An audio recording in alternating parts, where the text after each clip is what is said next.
Yo, what's good? It's your boy Ironman Smitty back, and we are in Williamsburg. Yeah. Today, this video is gonna be about a bike fit. I gotta get my TT bike fitted, and I am here at Conte's in Williamsburg, and yeah, we are gonna get fitted for comfort, maximum performance, and just overall a better fit so I can be comfortable on the bike and get ready to get off. Now, I preface this by saying you do not want to get a bike fit a week before your race, but this was an exception because I know, like, one, I couldn't really get in as fast as I wanted to, and for real, it's my fault. Like, I can't really complain. I meant to make an appointment a long time ago. It was the winter time, and I just didn't get in. So that's on me. That's on me. I accept full responsibility. But please believe, I'm gonna get out. I'm gonna ride my bike. I'm gonna see how the fit is once it's done, and I'm gonna test it out as much as I can. So yeah, I mean, it is what it is. But yeah. And now I got somebody asking me a question. Hold on. Looking for Blaze Pizza. How is Blaze Pizza? I don't know. But yeah. So overall, that's what the video is gonna be about. I'm gonna see if my guy Fran, if he lets me film everything, just so y'all can see what a bike fit entails, how it goes, how you get fitted and whatnot. So let's jump right in, you feel me? Let's get it. So we know road bikes, been riding this bike, you said you've had it about a year? Yep. Okay. You had a fit about a year ago on it? I had a fit back in June of 25, so right before Lake Placid, which was July. So yeah, around May. I would say May of last year, about a year ago.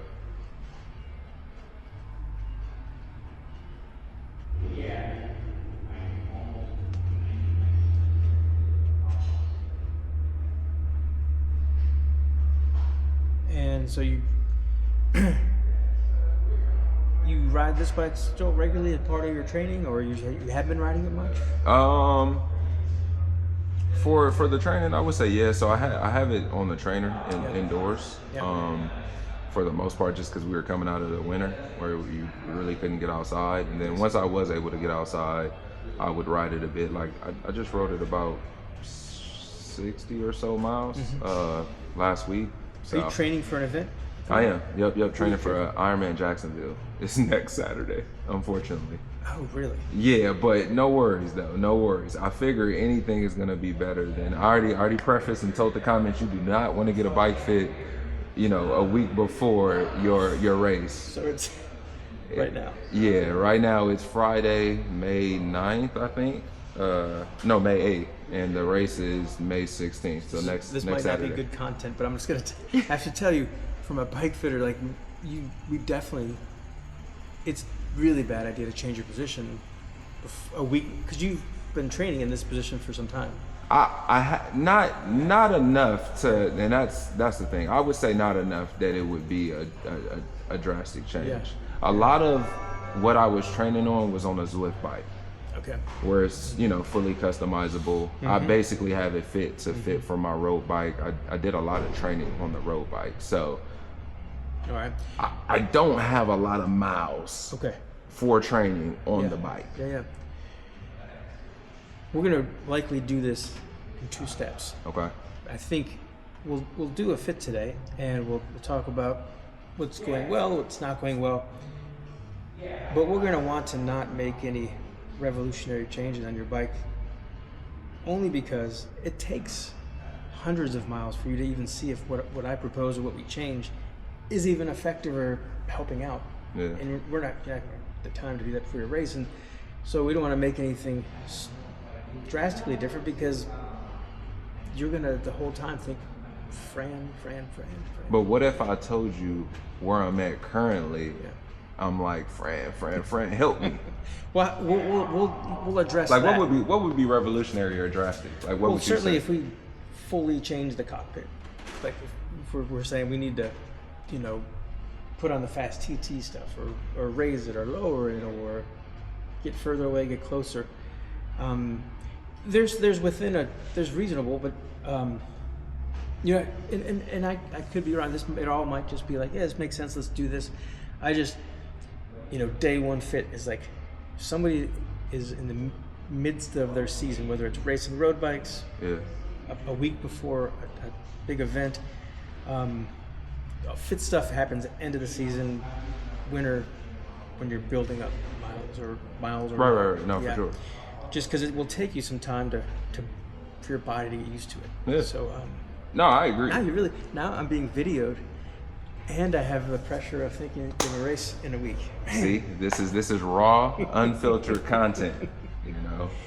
It's because I care. Yeah. If I just said, if we were like, Anthony, no problem, let's just redo this whole thing. Imagine what could happen. I mean, yeah. Yeah. So, I guess on the other side of it, yeah. I know I'm still gonna feel the same way regardless. Okay. So this event is a full Ironman? It's a full. Amazing. All right. Yeah. And How are you feeling? I'm feeling good. Good. I'm feeling good. I don't feel good when I ride the bike. Yeah. You know what I mean? Well, let's talk about your feet. How do your feet feel on the bike?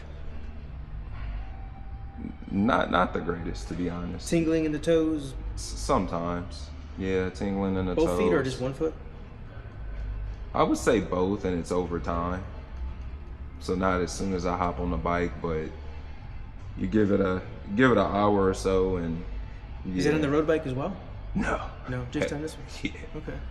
Yeah. On the road bike, and I'm using my road shoes for the road bike, Yeah. so yeah. How are your knees feel on the bike? Any strain, discomfort while you're riding, after the rides, in the evenings? No, I would just say while I'm on when I start to ride for some time, I would say like maybe at least 2 hours. I'm just tired of being on the bike. All right. It's just no specific strain in that. Yeah, no. How do the hips feel? Hips feel fine. And then I do have some brick sessions where I get off and run. Yeah. And I'm perfectly fine. Cool. So how's that saddle relationship? How's the saddle going? it's probably the worst out of everything. That was one goal. I know sometimes you're very goal oriented. One goal that I wanted to get is like, hey, where should I be sitting on the saddle? How? Because it's different from a road bike. Yeah, it is. Like, are you getting soft tissue numbness? Do you get chafing in the crease of either leg? Chafing. Both sides, one side? Both sides. Is it in the crease of the leg, or is it like where the hamstring hits the glute, like back here? A little bit of both. Really? A little bit of both. And it's both sides? Yeah. It's not major chafing, but it's uncomfortable. I'll use chamois cream, the whole nine. It just doesn't seem like I get any, or haven't had any relief.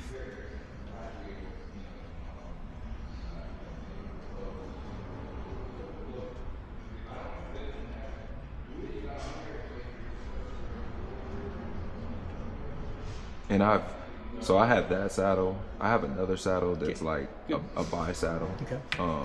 And I actually left it, and I'm highly upset. But it's all good. If I need to buy a saddle, I can buy a saddle. Any strain, like in the discomfort in the lower back? No. Neck for sure. Neck. How's the neck, shoulders, hands? So neck. Strain I can't tell if it's just from being in a TT position, and it's not. I'm not doing it every single day. But yeah, there's some. It goes away once I get off the bike and I start running a bit. It'll kind of go away, but there's a slight strain there. Yeah. What do you feel when you get off the bike and do a run? Like where?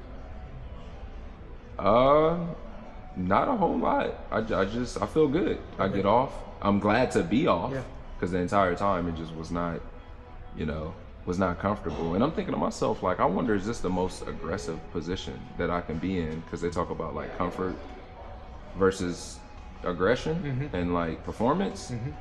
I might as well just go performance because I haven't been comfortable ever,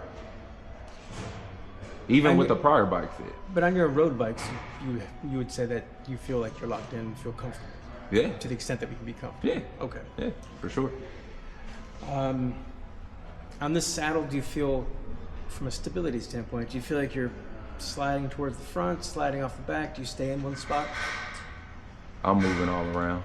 Okay. I'm moving all around. I'm intentionally to relieve strain, or is it just you can't?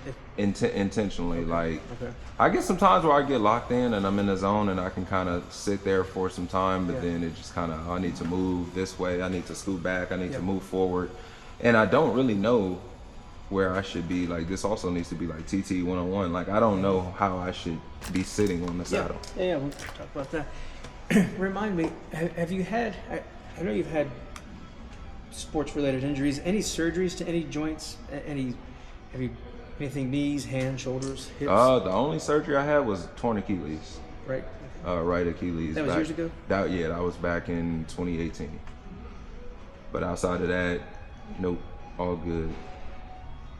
Any falls, any crashes, things where you still notice it in a knee and a hip, shoulder? I had a couple of crashes where maybe lower back a little bit, but not. It doesn't affect performance in any way, at least that I noticed.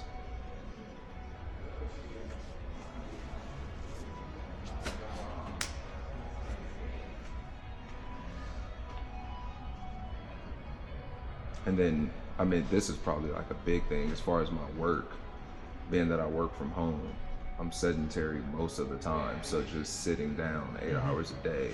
Try to do my best I can to, go from sit, stand, sit, but yeah, I do find my body just being a lot more stiffer. Glutes, lower back, tightness, all the time. So I'm always having to stretch. You worked for the school system? Hospital. Hospital. It was IT. Yep. Same. Yep. Same thing. Yep. Cool. But you're able to work from home now. Yeah. That's even better. Yeah. Even better. For sure. All right. So let's see here. So our goals today, what we're going to do is we're going to look at your shoes. Look at you mentioned you had a couple pair of shoes. You want to put some cleats on. We want to look at your support. And so it's been a while since I think we've done a full fit, so I'll just kind of we'll act as if we've never done a fit together. Yeah, for sure. First, we need to look at your feet. We need to see what kind of stability we have going on inside the shoes. Are your shoes over here? They are.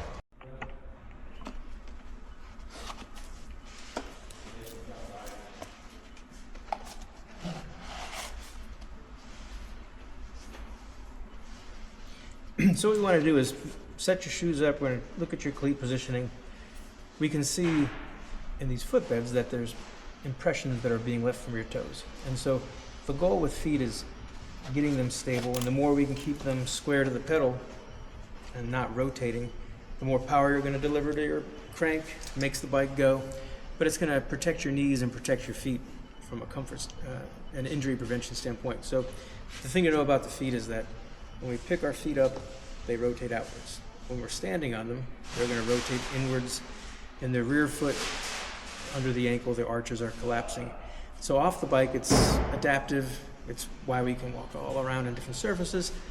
However, when we get on our bikes, we're always at odds with our bike, and we don't want our feet to do their normal thing. And that's why when we see a pair of footbeds, or when a rider says they have a lot of pressure and numbness in the feet, so the toes, basically, they eagle claw, and they're trying to stop that foot from, but eventually, after an hour, maybe two, they fatigue and they can't stay clawed, and they get that numbness. The forefoot sometimes has a nerve pain, but it's also why oftentimes the knees can experience strain, because as a foot gets loaded on the bike, on the pedal, and that foot rotates, the arch collapses, the ankle is now moving laterally, the tibia moves laterally, and then our knees are going to be have more and more lateral movement.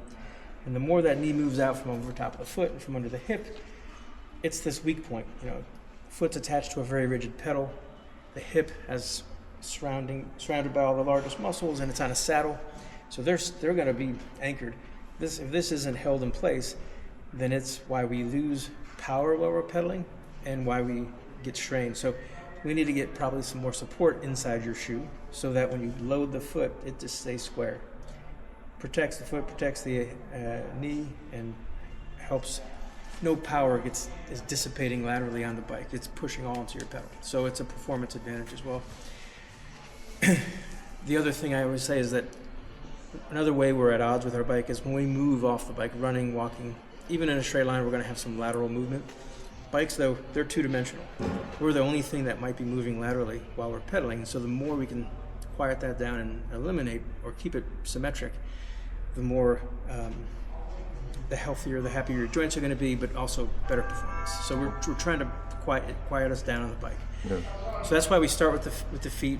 I'll mark your feet up like we did several years ago, confirming where we want the cleat to be located fore and aft, and then also potentially making some changes in the shoe in terms of some. All shoes basically come with a piece of paper in them. Right. It does nothing to stabilize the foot. So we'll get a little better foot and ankle support. Once we're done with that, we're going to do some flexibility assessment. Just get an idea of any limitations, mobility, hamstrings, hips. All of that will help forecast what we might expect you to look like on the front of the bike. Okay. Saddle height, things of that nature. See, you have 165 cranks, which is great. And so that once we're riding, it helps us forecast what we think you're going to look like, but also it eliminates any mysteries of, I wonder why this rider, why one hip moves all over, one knee has more lateral movement, whatever the case. We'll have probably already be able to forecast most of that stuff just based on some of the eval. And then it also helps maybe inform what we might do to stabilize or offset it as much as we can with where the equipment's located. Okay. And then we'll finish up with the riding. A lot of times we ride on this if we're looking for painting with a broad stroke and trying to figure out, but being a week away and this is your bike, we might just ride on this. But that's where we'll use the motion capture. The motion capture it helps us get some objective information of how much is the left side of the body, how much of the right side of the body is moving. And anytime there's big differences, that's where we can say objectively, well, this rider there's some instability. Why is one side moving so much more than the other? And that's where we try to target with making changes in the bike to get things more symmetric and stable. So those are kind of our steps. We'll do feet, we'll do some flexibility, and then we'll do some riding. Sounds good. Perfect. I'll go get dressed. All right, man.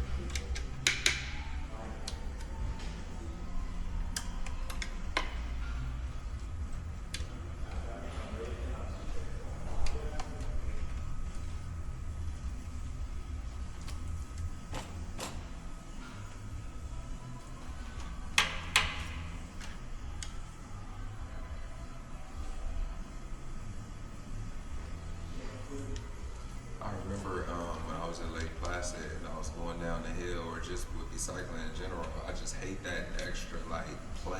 Shutters, probably, yeah. Yeah. And when the guy from the QR dealer was like, "No, that's normal," I'm like, It's pretty. It's just some adjustment to be done, but I said, that is not a good normal.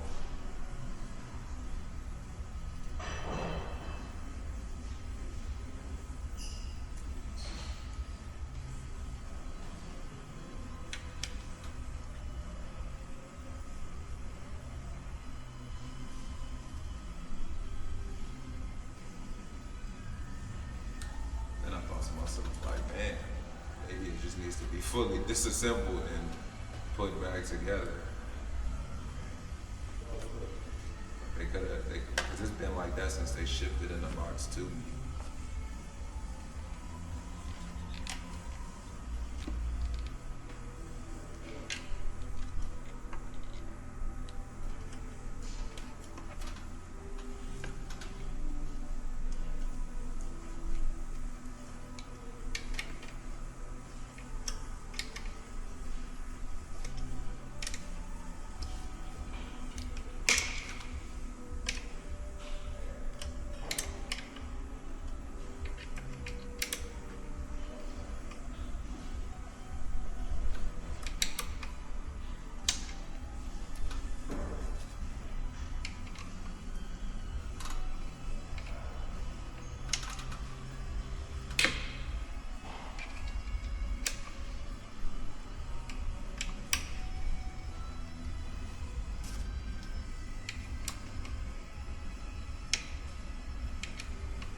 much better. What happens, and I don't want to allocate too much time to, but when it has all that play, we might need to inspect, or we ultimately want to inspect your top and bottom bearings, because they might, like a lot of that play is gone. I mean, it's a lot more solid sounding, but there's still a tiny bit in there. Yeah. But it's not getting soaked up by that top bolt. Yeah.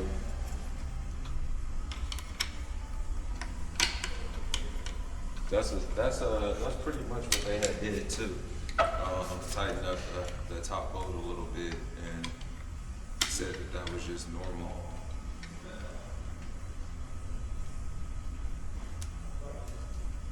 Yeah, I don't know their bike well enough to say that would be normal. I would say though, in my experience, that's not normal for bikes. Right.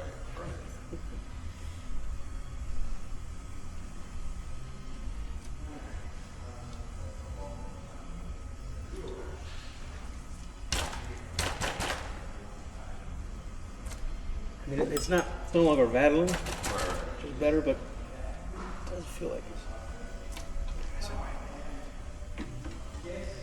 So which shoes are the main shoes? The black ones. Like I said, I know I need a pair of cleats too.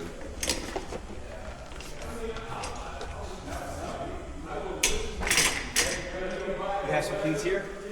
If not, I think I do. No, I don't.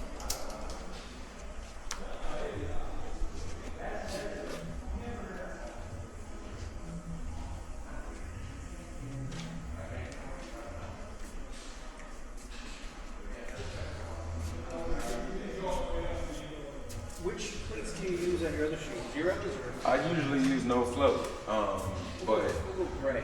yeah, great. I figured I'm not against that, especially being on the bike that long consecutively, not stopping. Want to make sure my knees are good for the run, so I'm okay with that. The reds are they kill me though. The reds too much. It's too much. I can't tell if I'm clipped in or not. Hot seat. I'm gonna bring it. Yeah, you would have to take your socks off. All right. Ooh, don't judge my feet, y'all. Don't judge my feet.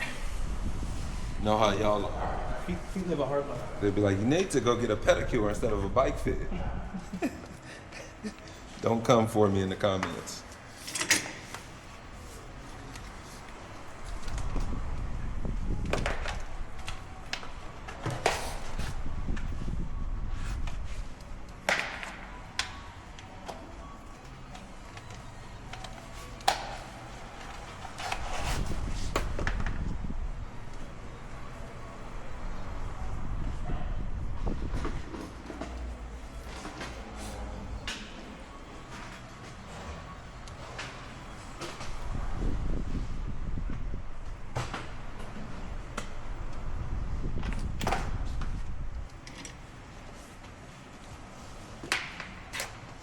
What we're doing now is just going to make some marks, the reference points, just to see how your foot changes. Okay. So let's get the left foot first.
where it is if it's stand up.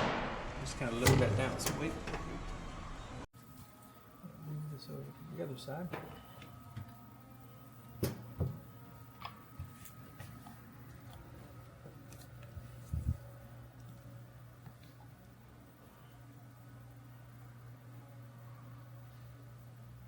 Do you wear wide shoes with running shoes Normally. or like dress shoes? Yep. Okay. Or your So like the running shoes, most of the time I'll say I need them to have a slightly wider toe box. yeah. Are these shoes wide? They're on the wider side. Yep. So these two marks are reference points for giving us an idea where the center of the cleat should be. Okay.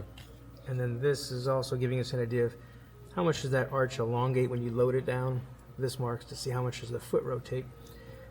Gives us an idea of what we might need to do to stop it from rotating when you're pushing on the pedal. Okay.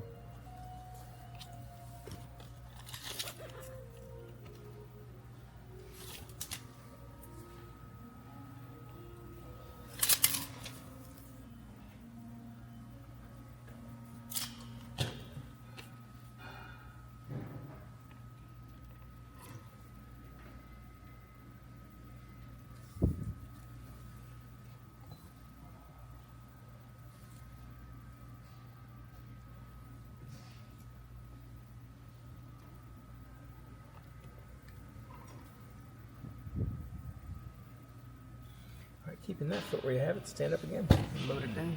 There you go. Kind of pushing the foot a bit.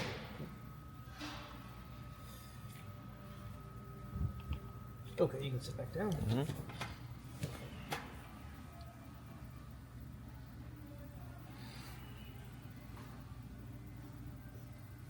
So the arches are pretty stable, but they don't really spread out too much. A little bit of this navicular drop or the rotation. So let's take this out. Next I'm going to place this down. You'll stay seated and just rest your heels. It just gives us a negative of the cavity created by your arches. Okay.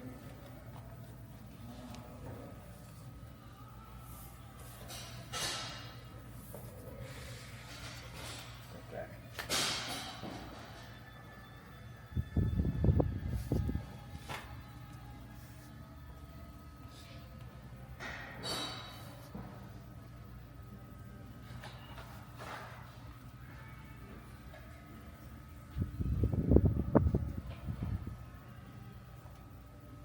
Should my heels be all the way back?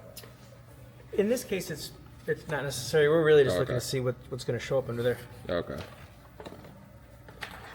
Because I feel like I'm fighting to have to like.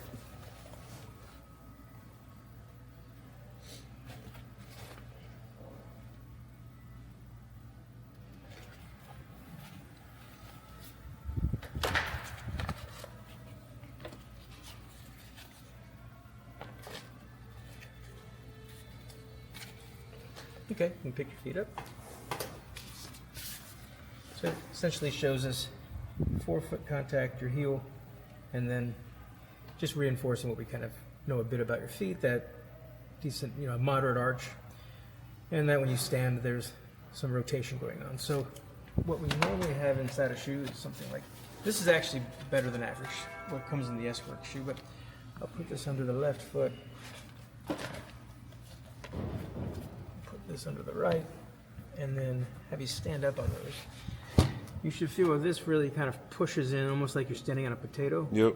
Where in this one, I don't feel it there's as not as much. much action. Yep. If we were to compare it to this will really feel different. Where this is like paper. Yeah.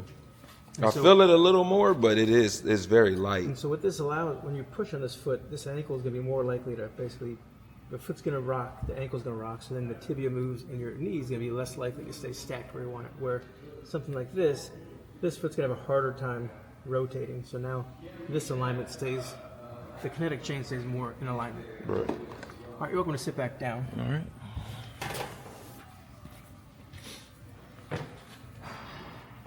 So that's a mid arch. Mm-hmm.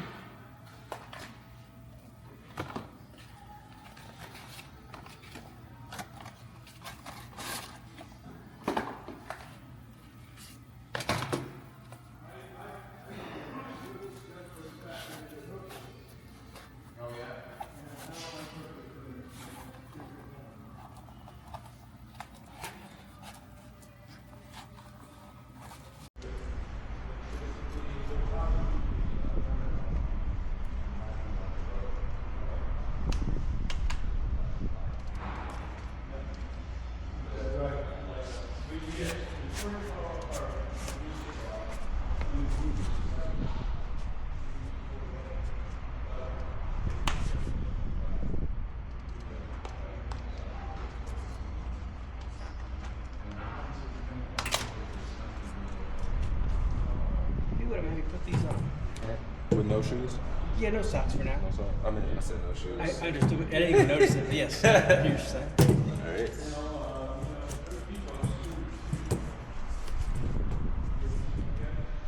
That's how tough it is. No socks. If you want to put socks on there, you certainly can. No, it's okay. All right. Both of them? Yeah.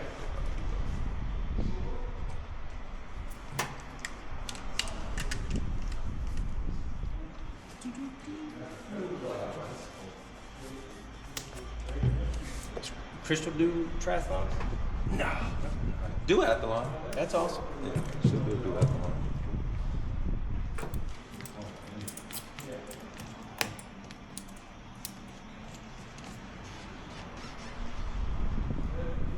The big toe, none of your toes touch the end of the shoe. No.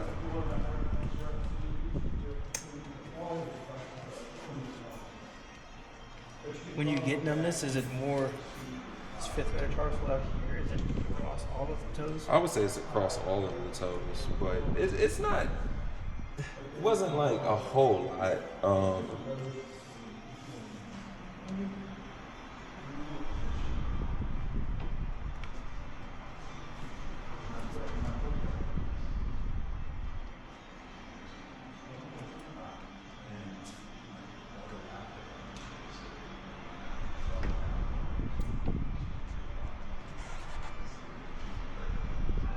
take those off.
So we'll use this.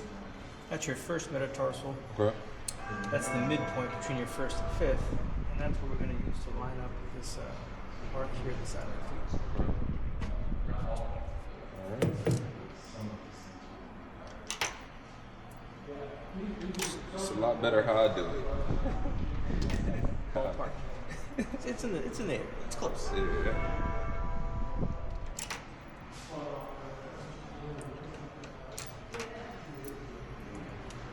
You know, most people, they just kind of pop the cleat on and go and think they're good to go. A lot of times, that's true.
The leaves will fully fasten down in a moment. All right. So put your feet under the knees, and then if you were to stand up, and sit back down. When you stand, do you feel more weight on the outsides of the feet, pretty even across the foot? I got to stand again. Sure. Most of the way I feel like it's inside. Like I don't feel a whole lot. I feel like a little bit on the outside, but mostly inside. Okay. All right, over here, if you would. I'm gonna have you take a seat right in the middle of this rectangle, face this way. Once you're seated, lift your heels off the ground so your toes touch. Heels up. So I'm seated, and then Lift your heels. Perfect. It'll beep in a moment.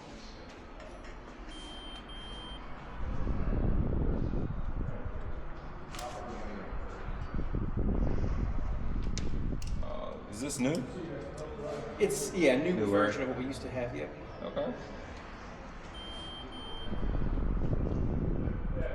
Oh, I'll put my heels down. That's okay. It was within 2 mils. Okay, okay. All right. Next thing we're gonna do is out here. Just gonna have you walk. Just gonna be able to see your gait a little bit. So this way?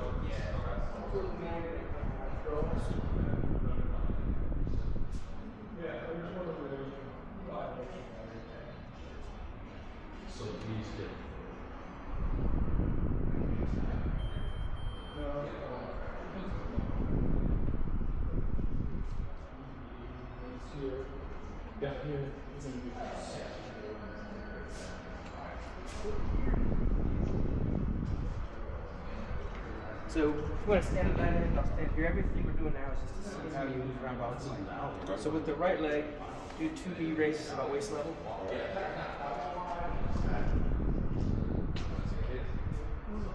You bring that, just lift up in that. Left side now, or right side. Alright, the next one we're going to do is we're going to do a very shallow knee bend. So we'll pick the right foot up, very shallow. Two. Yep. Bend the knee down a little more. Alright, come on up. Do one more. Perfect. And then let me show you one more time. So picking the foot up. Squat. Alright, do one more on the right side.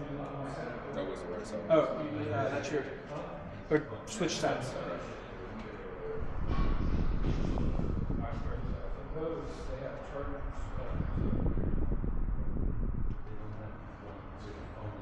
Turn this way, and if you would, just look at the ceiling. Go around this way.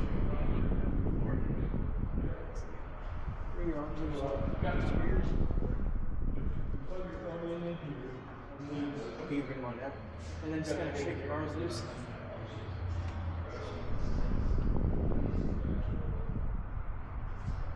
And then look over your left shoulder. Left shoulder. And then over the right. Awesome.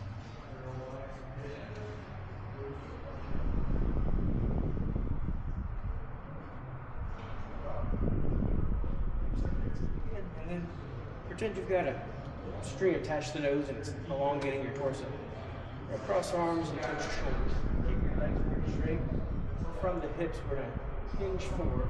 Let me know the very beginning of when you first feel your hamstring start to tighten. Just very first, either behind the knee, behind the glute.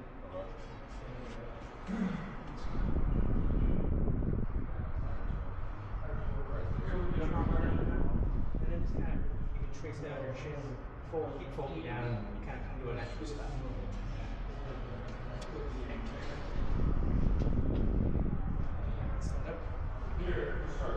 So as you come down, you feel it back around this. Right around. Right there. Perfect. You can stand.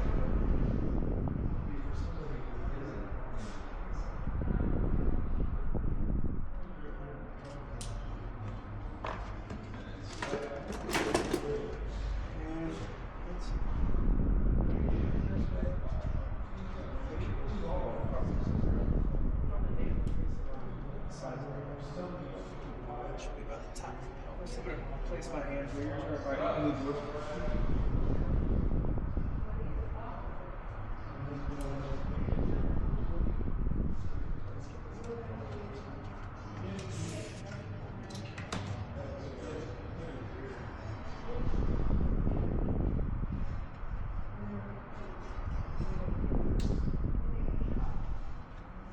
That's really low.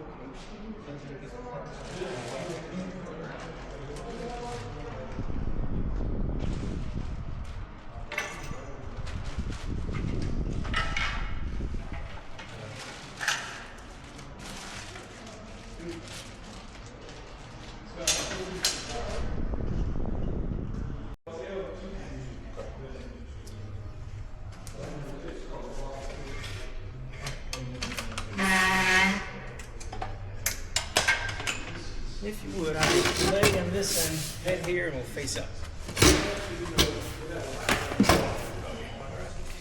And then slide down this way a couple inches your feet. Perfect. What we'll do, just for checking the ankle mobility, have you point your toes out towards the shot. Okay, you can relax them. Now pull them back towards you. Okay, relaxing. So to kind of get the hips and shoulders lined up, I'm going to have you do 2 bridge exercises. So you'll lift your knees and lay your feet flat on the table. And then lift the hips right off, straight up there. Come back down, do one more. All right, come back down and then just hang out like that for a second.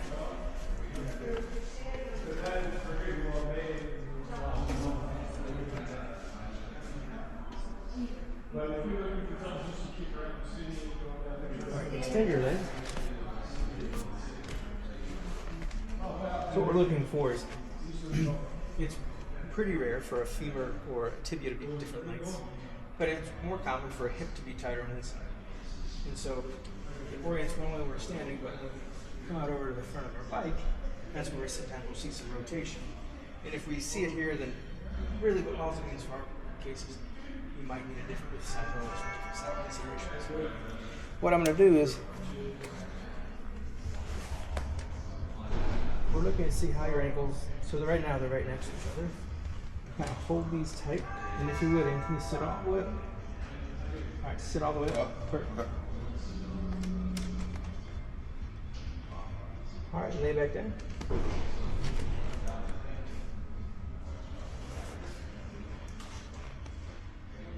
right, one more time, sit all the way up. And then lay back down. Perfect. I'm going to lift this knee up if you just let it kind of bend.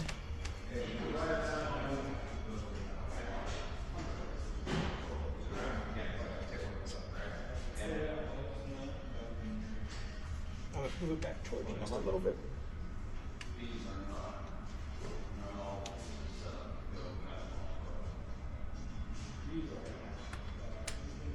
Have you trained today or yesterday? No.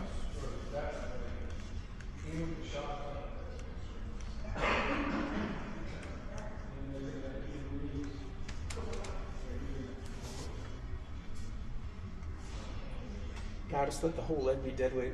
I'm going to lift it, Okay. looking at your hamstring. I'm also going to put a hand right above the pelvis. Okay.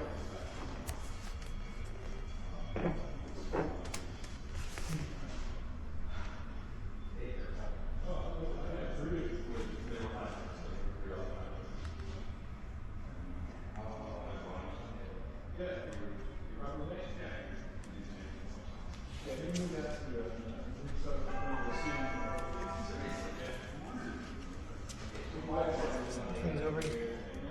Lift this thing.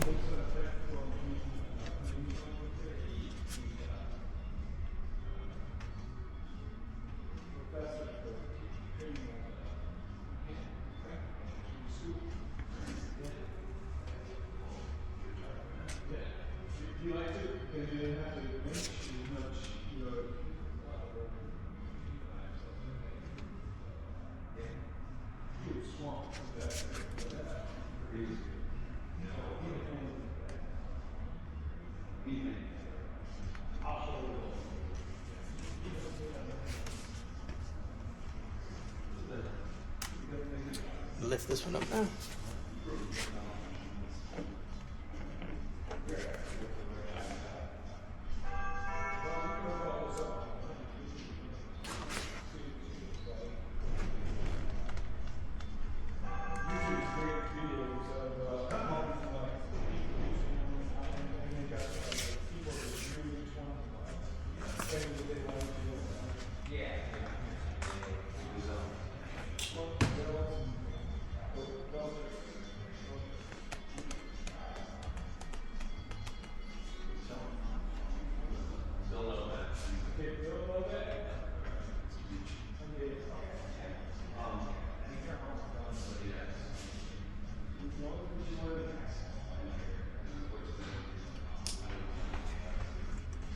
I'm gonna lift this one up.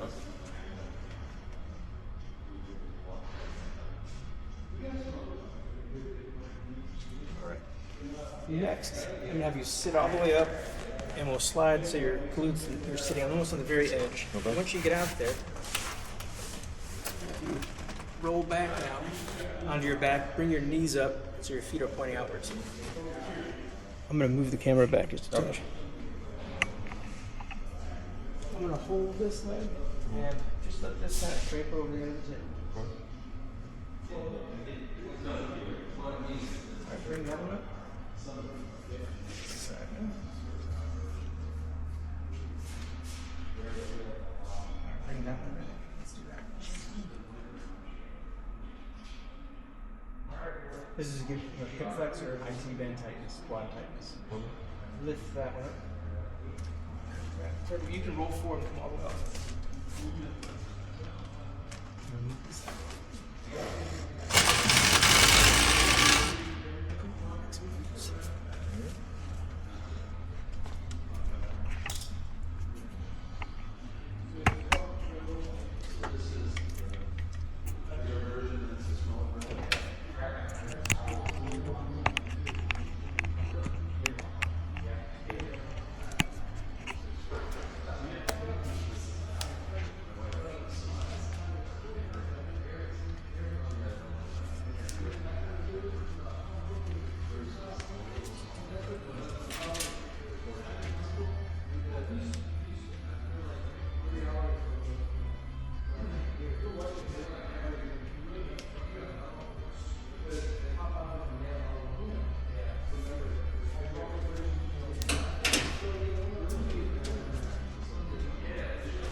Finish faster than this cleats.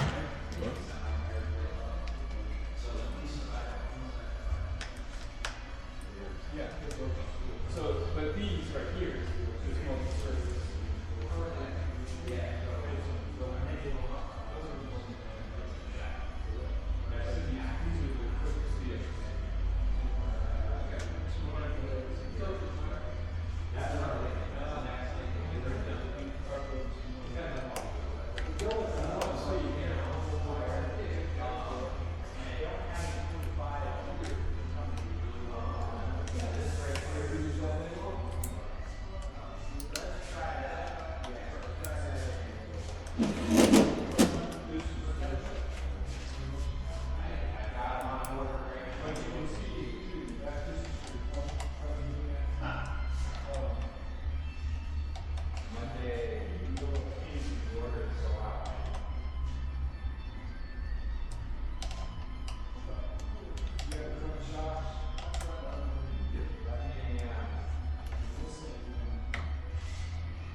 Feet are at least 30% of the fit though. Yeah, yeah. A lot of people, I think, overlook that and kind of neglect that, and they think the bike.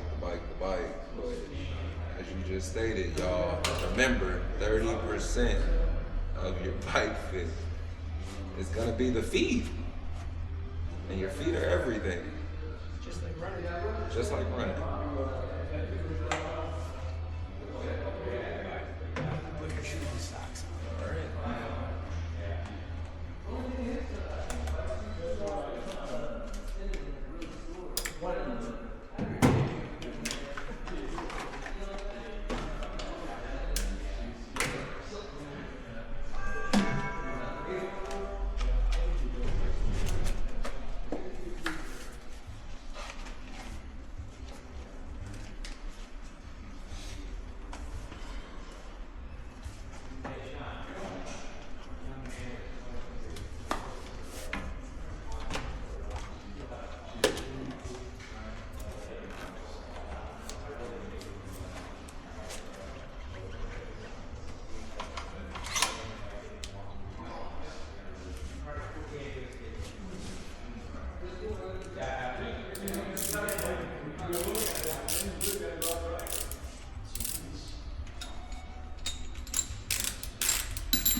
focus on the other trigger.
I'm gonna take this rear wheel off. Okay. You mind holding the bike? Yeah.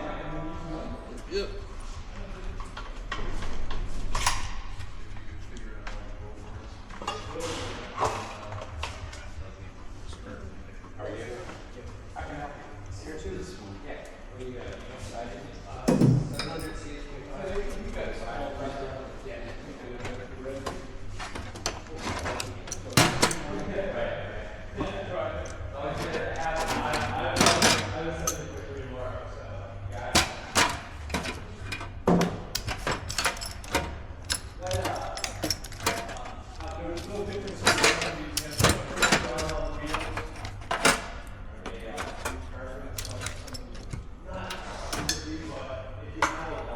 I need to grab a tool from the back.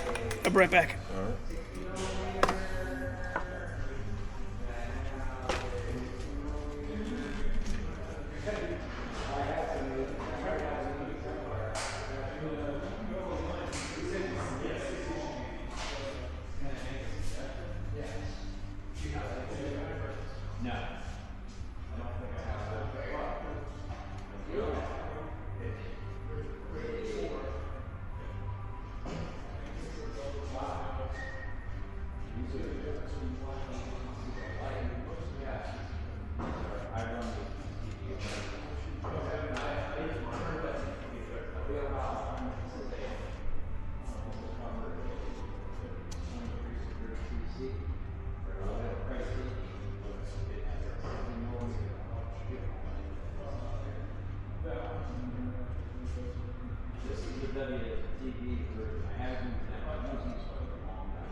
look how big this thing is, compared to that, that's the way to go.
Some rear ends of the bikes won't fit on that one. Oh, yeah.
just completed this. It's amazing. And for like what I've seen, like personal experience, maybe because I'm normally like a faster type of rider, I've found that Ironman is really about pacing, slowing yourself down. So, like I know I can go out and do this bike at 25 miles an hour, but it's not going to be a good idea for my run because my fitness isn't there yet.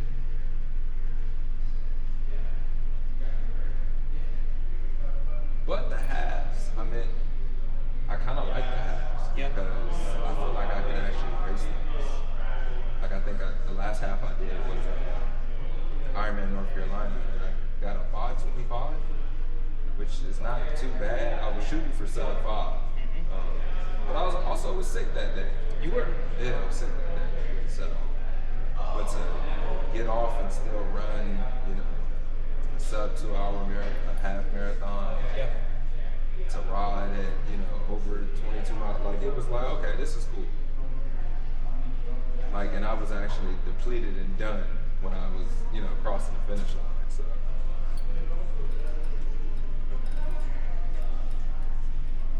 But you paced it to where. I gave it everything. Yeah, you finished it, but you that's when you were depleted. You didn't run a gas or. Exactly. But if that were the Ironman, like full, and I rode that way, then yeah, same thing would have happened.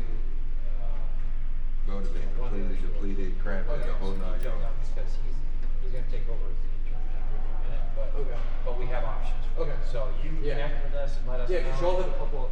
We have Richmond store, we have Virginia Beach, we have some, you know, Cumberland stuff. Okay, cool. We can figure something out. Awesome. Yeah. You know, and then if you wanted to order like a TT bike, you know, and stuff, we could. That would be a great way because that way you're all dialed, you know exactly what you need. So if you get to that point where you're serious, we will work through that. Okay, cool. Okay. Yeah, that's something I'm probably going to look into this summer. Okay. At least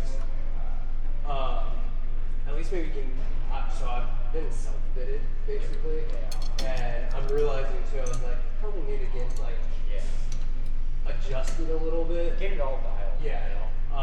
And that would be nice to kind of have this spec stay if I want it, because I'm looking to hopefully pull the trigger on the new bike before October. Cool. So yes, I'll Come in and see us. Yeah, because I live down the road. We'll figure out something on that plan. Awesome.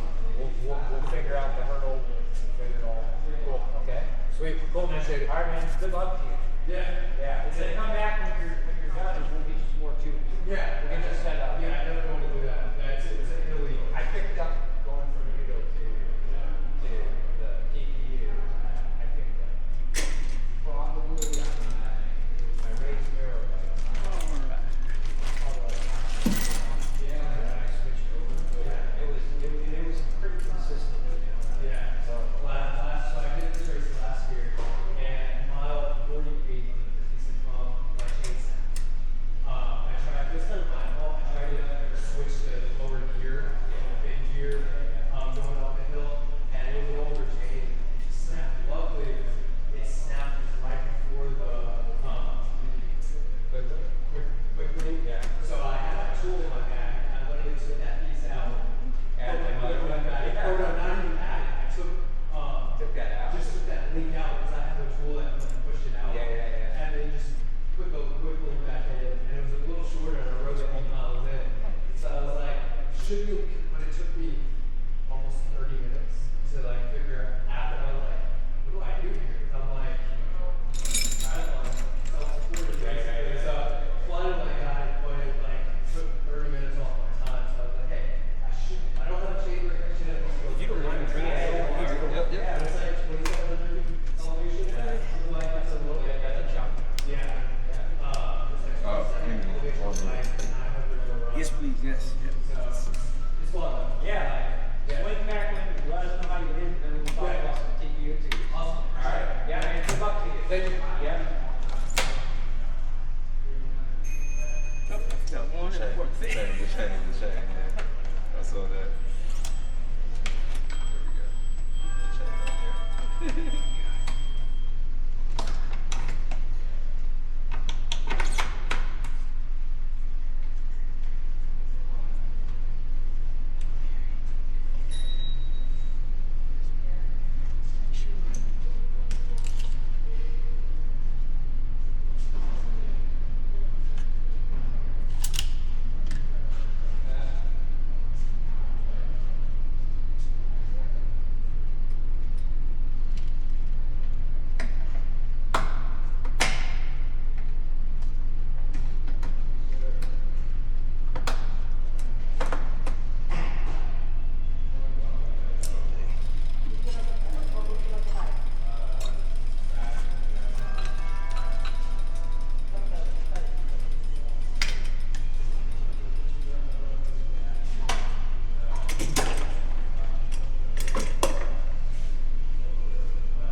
ready to get you there. No worries, no worries.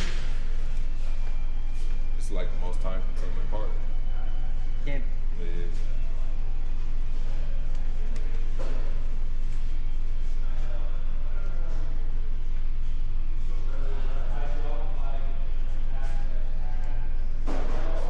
To calibrate these cameras and which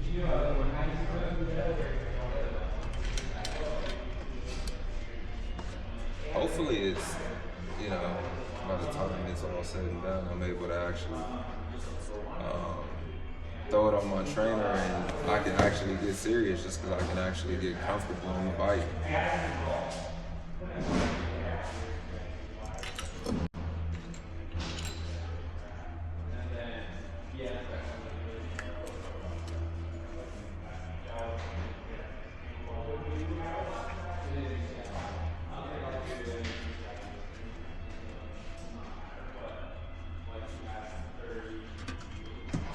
So things aren't great in your current positioning on the bike. You're not married to any of the way that things are on. Not at all. I'm actually divorced to it. Fair enough. I don't ever want to see it ever again. That bad. Yeah. I want something completely new. That's. I hear that. All right. Let's see here. Oh, I'm in the way. This is pretty cool. I can record some of this. Sure. Yeah, absolutely. You'll end up getting some images of you riding as well. Okay. But nothing like you'll get more by recording it. Yeah.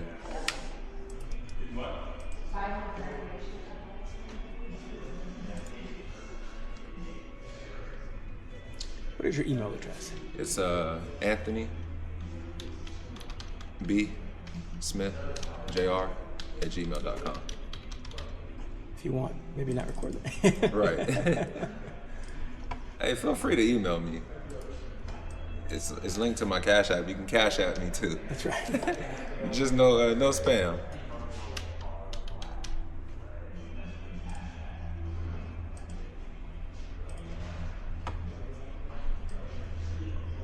This is nice too.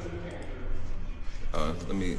It looked like the camera's in the way a little bit of the first one. I'm just gonna slide it right here.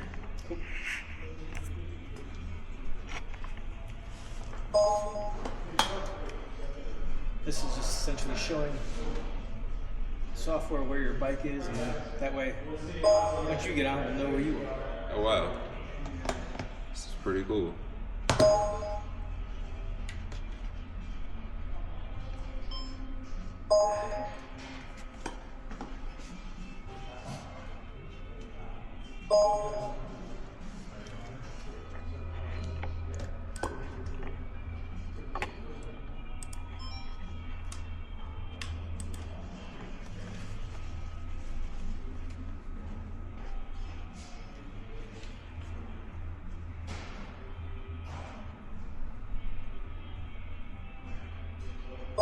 And I remember last time you had to do a lot more work. We used to have all these like the wires that Yeah, are all over. yeah. Those we used to have stickers now. It's a lot Yeah. nicer. Yeah. And we used to have to. You'd take a video of one side. I remember. We'd And rotate. then rotate So it, now yeah. it's just bilateral, Yeah. just both at the same time. It's Yeah. pretty cool.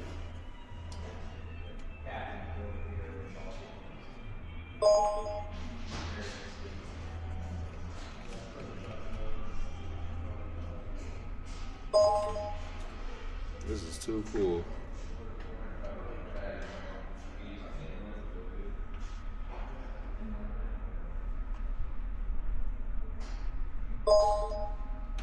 And I know it takes like, hundreds of miles to, get everything dialed in. But I have this intuition that I'm going to be able to tell just because I've been riding a little so messed up. I'm going to be able to tell really quickly if I like it or not. Even without the hundreds of miles. Just gotta get in this drawer. Okay.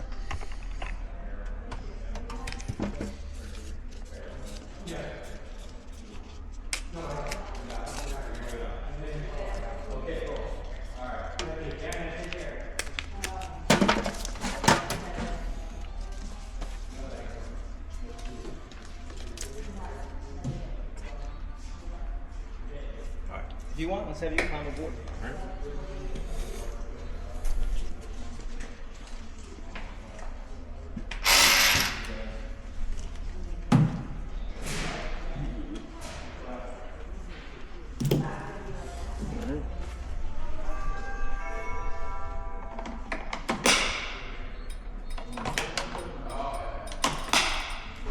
Then just get into your position and start to pedal. You can shift the gears to adjust the resistance.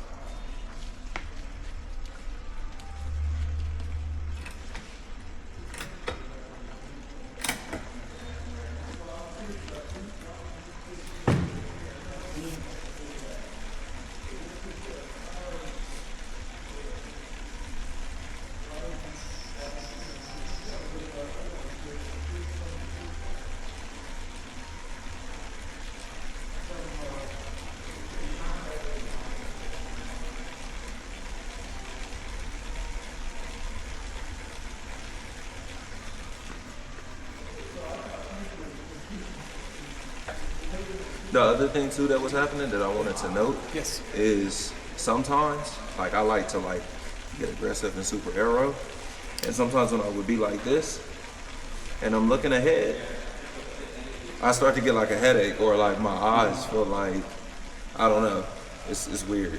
Is it because you're like having like? Yeah, Is it because you can't? Your neck doesn't come up high enough, and you're having like. yeah, it's like this kind of. I mean, this is fun, but after a while, my eyes get tired. And you mentioned your neck also gets pretty straight. Yep. And then the neck will get pretty stiff. Neck strain seem to be up there. Yep.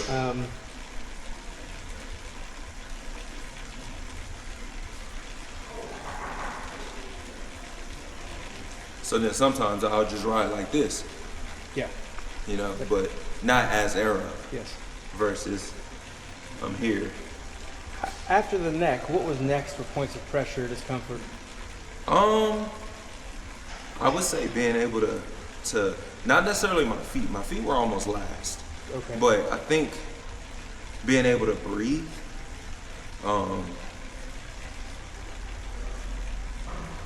I think like how I feel now, I'm okay, but I feel like over time, it just kind of takes a toll on my breathing a little bit. Is it because you're compressed, like you're hugging yourself kind of? Yeah.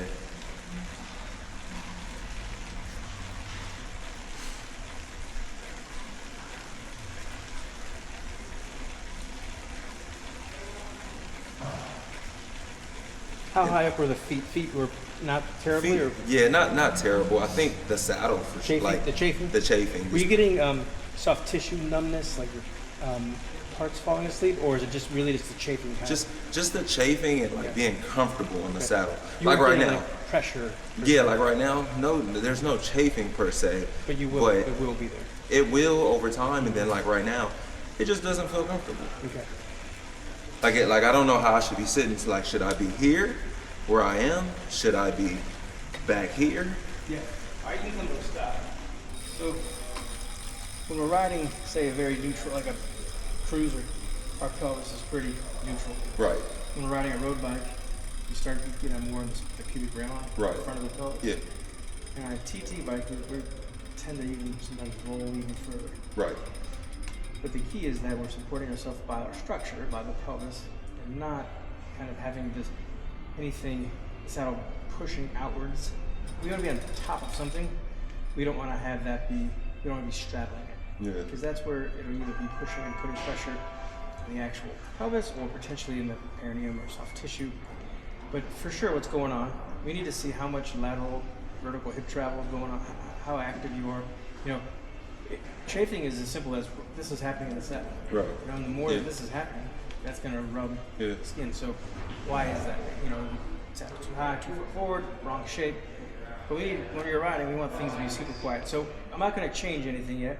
I'm going to put some stickers on you, and we're just going to get some objective measurements of you moving and riding. Okay. So come out into your extensions. All right.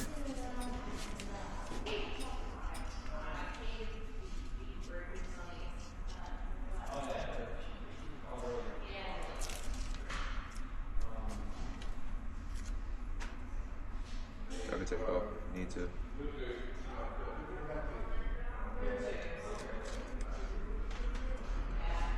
If you don't mind. Yeah. Yeah, I can take it. Not using it. So you want to put that in your bag? Yep. Put it on top of your phone. Put it on top of your phone. Okay, cool. All right, then come back out onto your extensions. I have rolled my sleeves up. Is it okay if I? Yeah.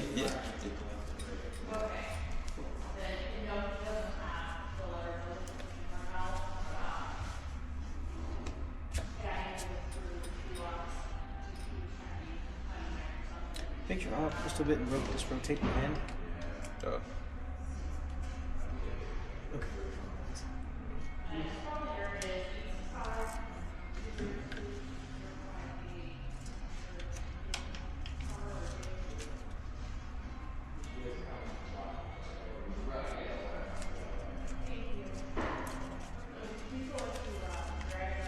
Drop your foot down and then level.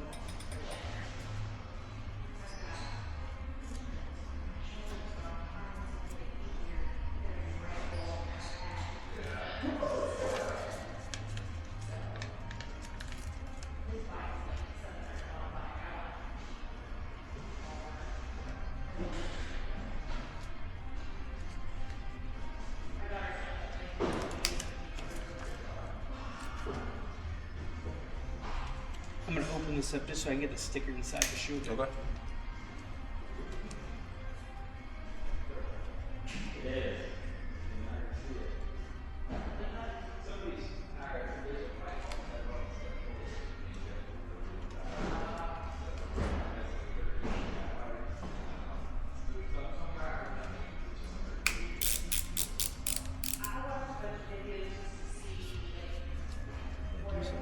No, all good. I think it gets tucked in between, but all good. If you need to tighten that for free. Okay.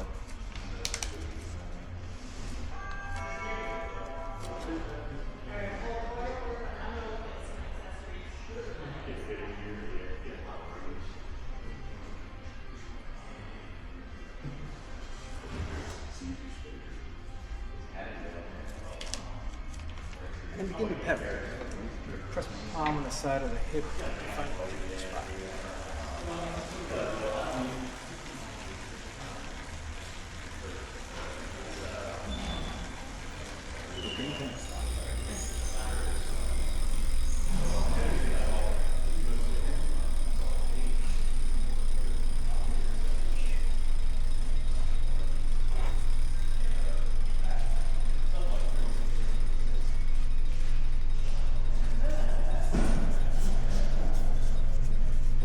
Start to pedal.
Yeah, like if you look, like my elbow isn't even on the pad.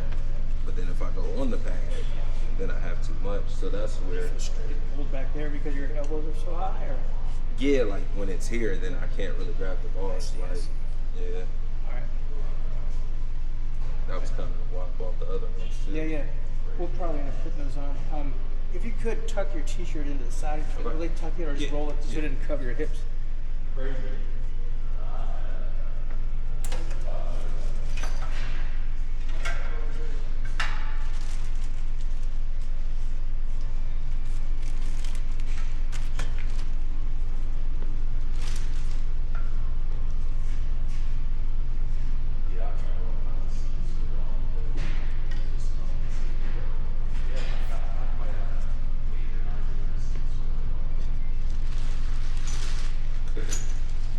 Can I take this off right quick?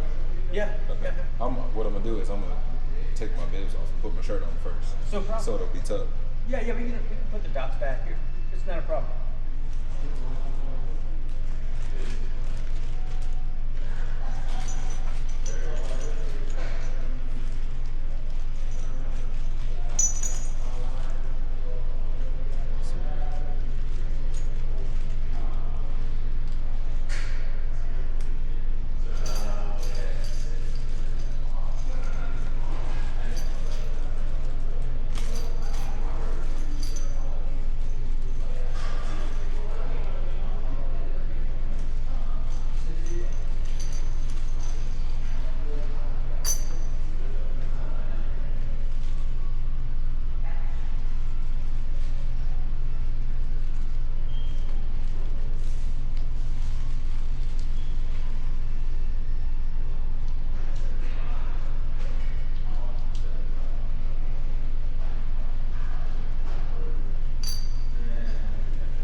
All right, Fran. All good. Perfect. You see what I did? I just put it. Yeah, that's perfect. Thank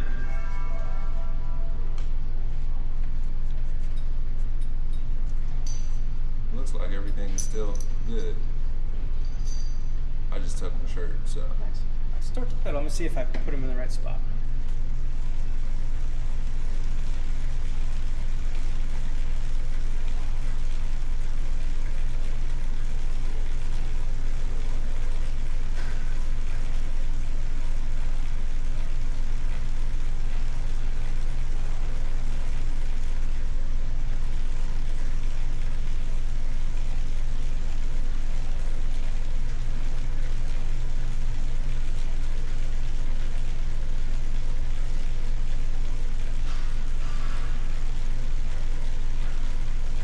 All right, and you can slow your feet down and you can come to a stop.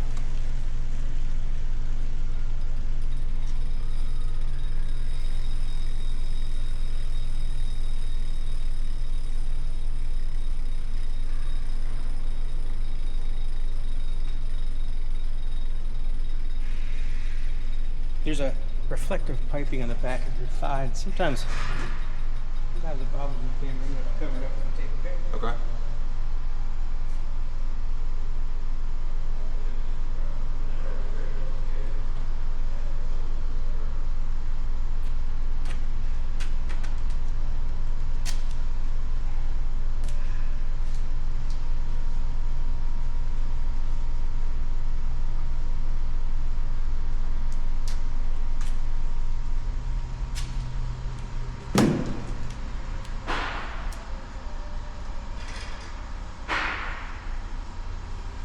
Start the pedal.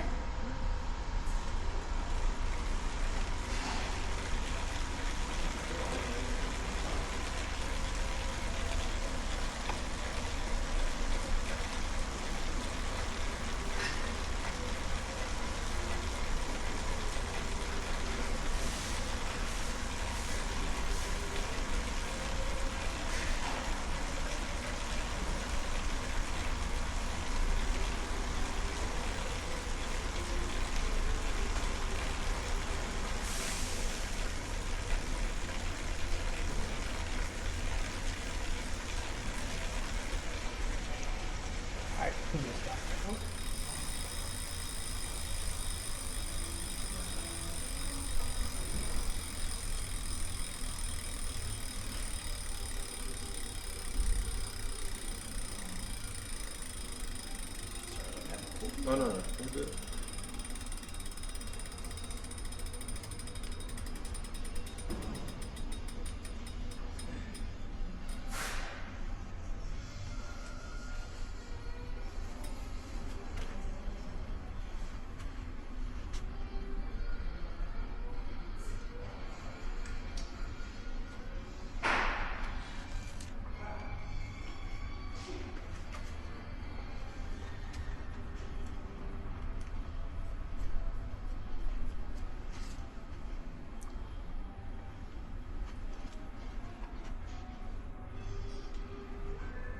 Start the pedal.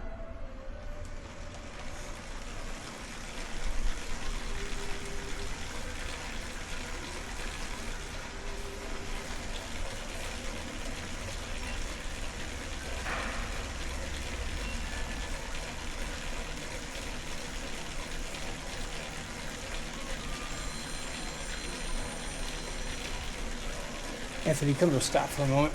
This is my coworker, Richmond. Hey, Will. Hello? Hey, Will. Yes, sir. Yes.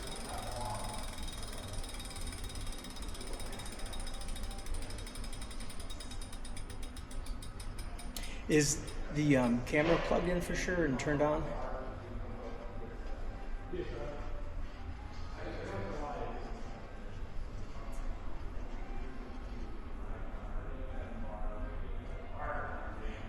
And then, all right, and then on the top of the screen towards the right, there's like a gear for the tool. Like yeah, if you click on that, is it red, like a red dot in there versus green? With the Zin pin turned on, click like reconnect or, I think it's like a reconnect button. Mm-hmm. Is the Zin pin have a blue light or is only one of the lights on?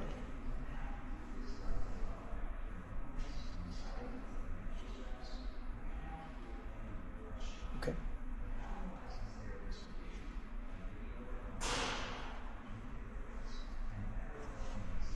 Cool. And when you're trying to open up her fit, it's telling you can't open the fit? Yes. Oh, okay, yeah. So that, what you might do is, this is a fun game that I've played for so many years. You'll click suggested channel on that like the diagnosing or the setup channel, setup area, and it'll pick 3 numbers and maybe click it 2 or 3 times. And if 10's the middle one still, we'll leave it. But if it changes to like 9 or a different number, we might change the channel.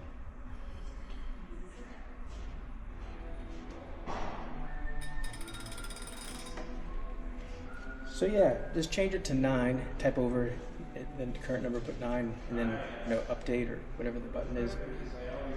If that doesn't, yes, if that doesn't help, and you still, then you're just like anything else. Computers just turn it all off, turn it back on. That could be one of the things. Or plug the wand on for maybe 5 minutes. It might be low in juice, but I think once you do what you're doing, it should take care of it.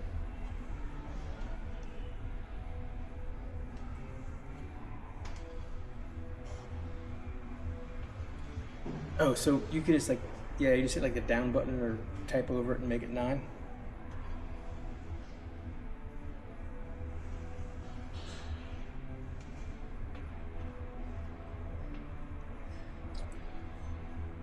Did you typed over and change it to 9?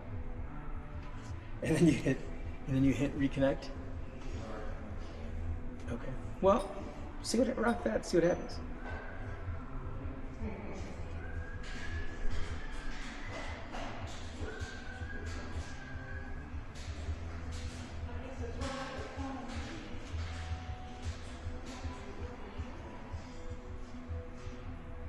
Heck yeah. Whatever you did was it. I doubt it. Anytime. See you. Bye-bye. Cool. All right. Come back down. All right.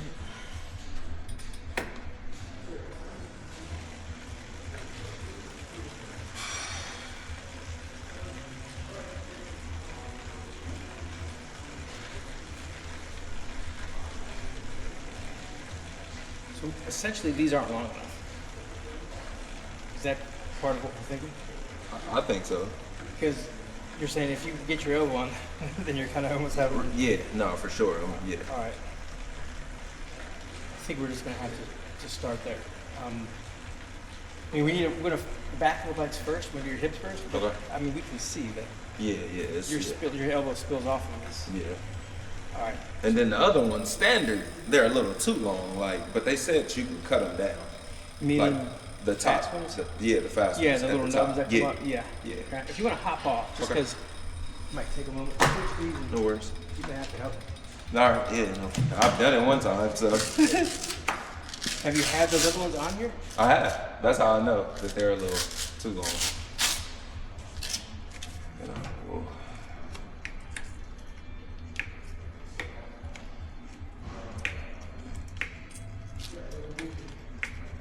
Maybe a flat head or Usually I could Google my hand, but today.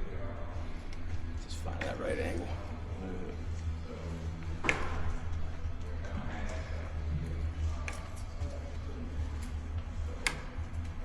There it is. Come on.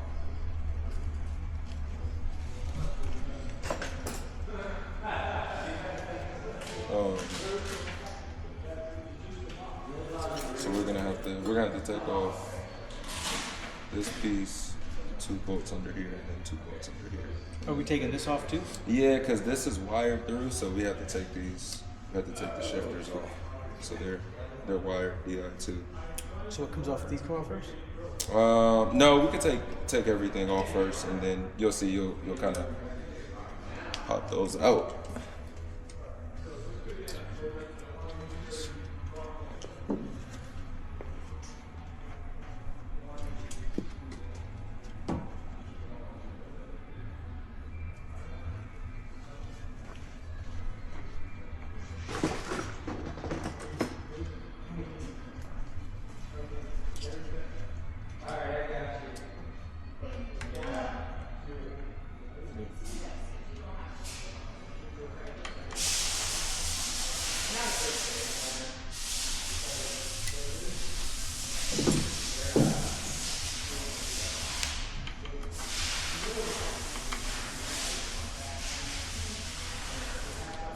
Those are torques, aren't they? They're not rectangular.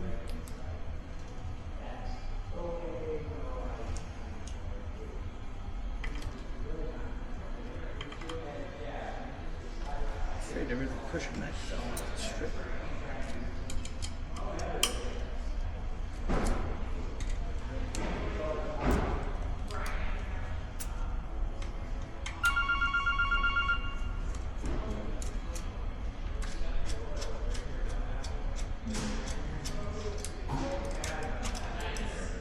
And then those two. Just throw this right here.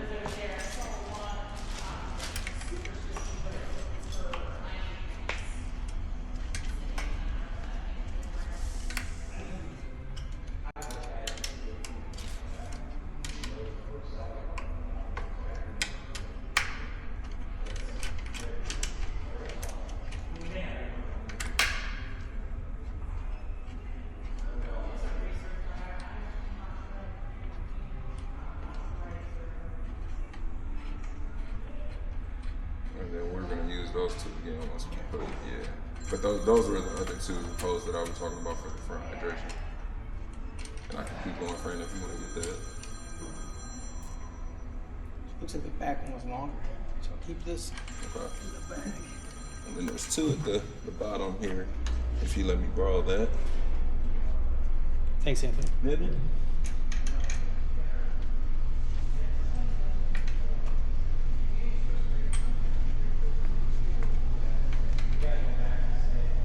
Hey, Will. Sorry about that. Oh, no worries, man.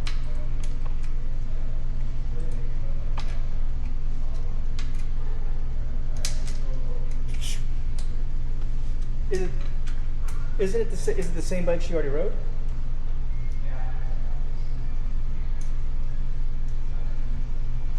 Oh, you mean it's a different model than the one we had set up in the past? Remember that happened on that guy? He was a young man. He had a British guy, and Like literally, I measured it and it was right where it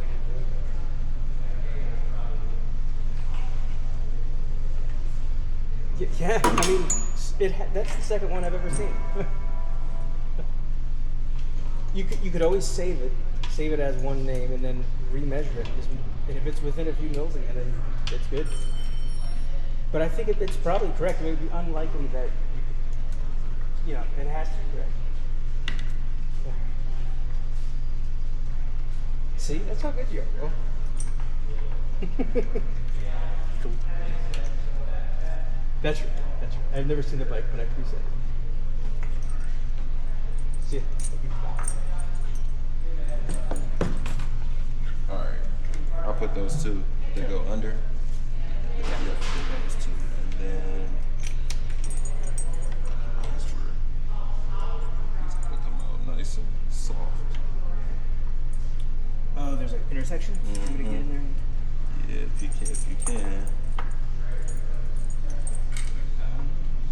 The junction box. Yeah, I think I have a little thing that pulls. Tool. Oh, I got it. You hear me, Fran? You have one? Yep. Oh, no, I got it. I got it. So yeah, essentially now you kind of see how it's routed. So now you gotta unscrew these and then take this out to drop these in those ones. And then these were like the spacers, I guess. But you don't necessarily need these if you use, I guess. I'll have to kind of refamiliarize. Yeah.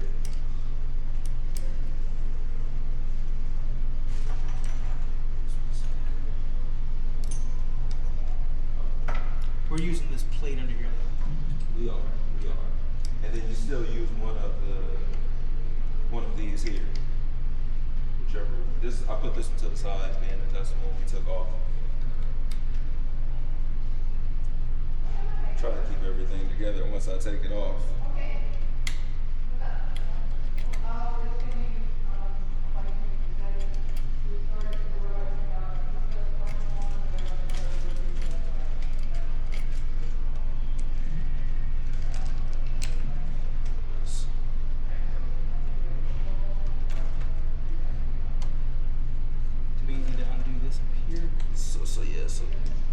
So those two go like that. That comes from under. Then same thing on that side. And then that shifter comes out and we just put it back in on the other side.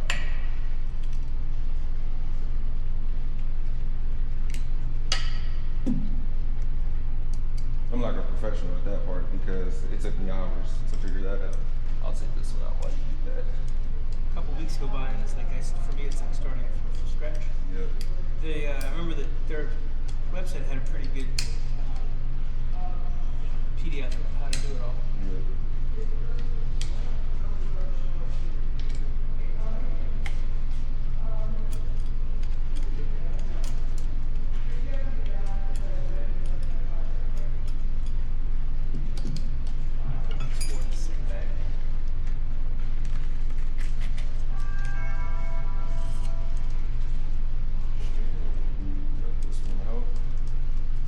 I remember the first time I did it, I ripped the cable. Had to order a new cable because this part right here was stuck inside, and I couldn't get it out. They tear pretty easy. Yeah. I think we're at a bike shop. Yeah, exactly right.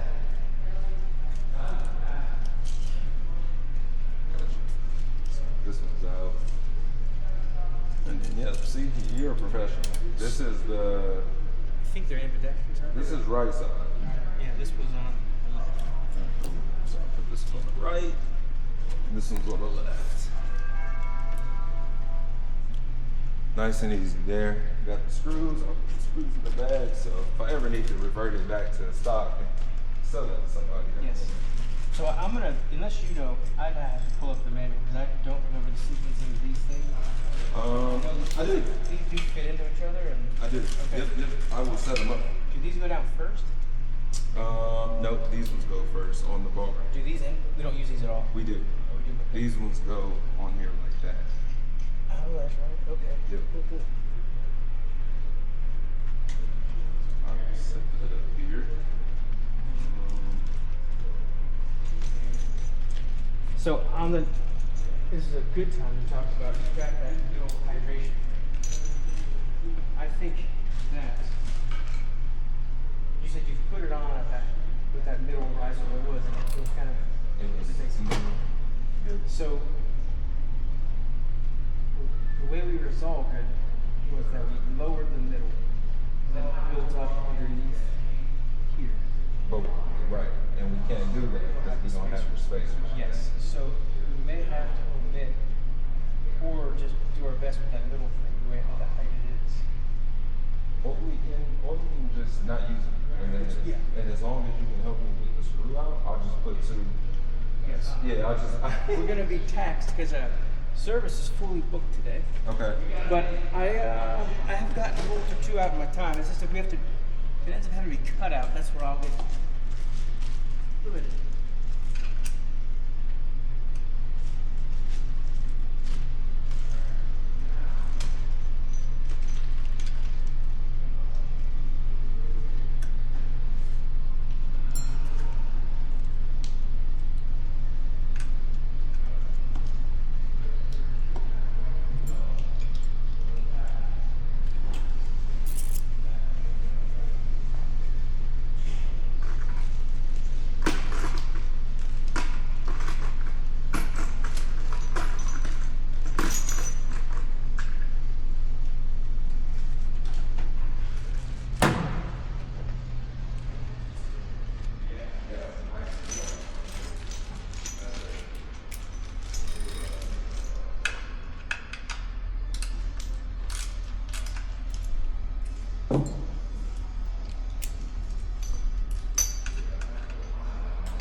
You got the base bar.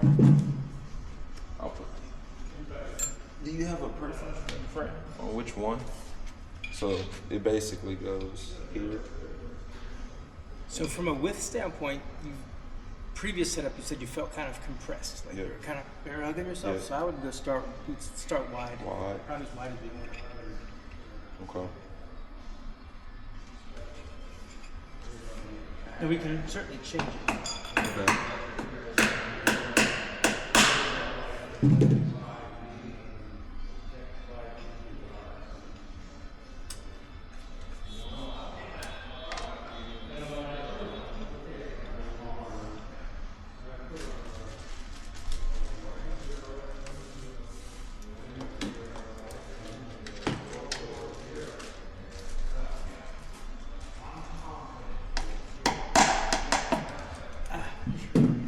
I think we might have a magic solution to that. I'll be right back. Okay.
It's my first time using this stuff.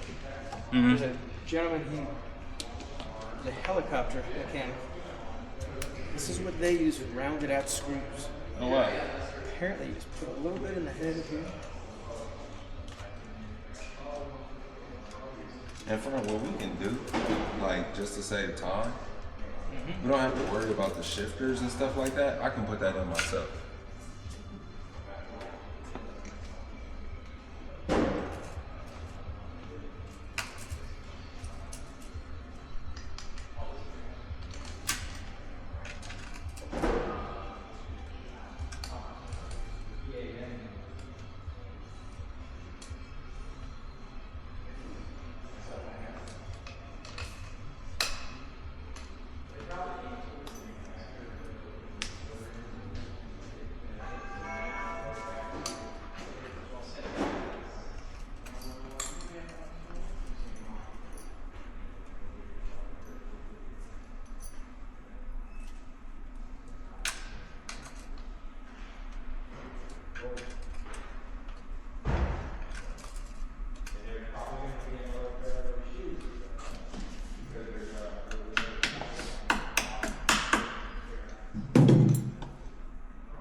Anything I want. How about that? Hey, I might need some of what that is. Y'all sell it? We don't. This guy's so kind. He brought it in for us. Thank you. Let's see what we can do.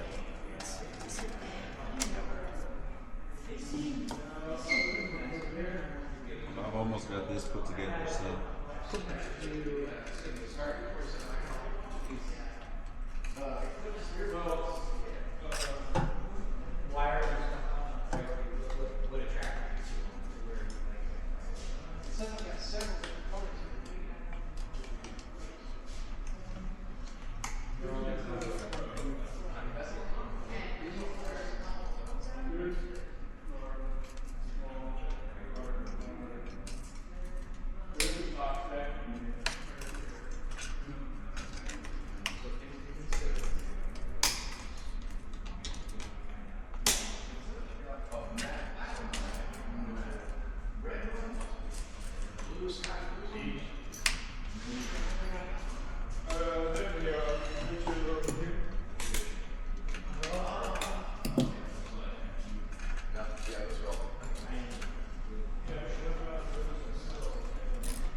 I'll make sure that I put some what's the name on the next screws. Some grease. I think that sometimes, yeah, it's not metric. They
problems than there is.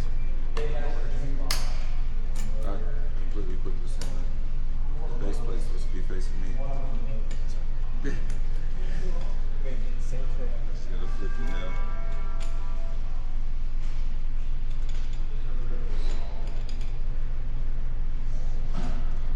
But yeah, what I was saying, Fran, is like to save time, we don't have to worry about the shifters. I can do that myself because it takes some time to wire it through and really just want to hone in the position. And then once I know, I will get them to filter this down. I would say at least about half. If they can cut it, if you can get them to cut that, that would be. I know it needs at least half. But that's the adjustability, I guess, of the fast TT. So you're saying, without even riding it, you know. Yep, because so when I'm here, and it's not. It's supposed to be. You're supposed to click with your thumb. So I need at least about from here. They say you're supposed to be like this. Okay. You're not supposed to grab it like this. So I would need at least probably right there to be safe. Yep. So At that line? at that line, the same on both. And that one's double check. Yep.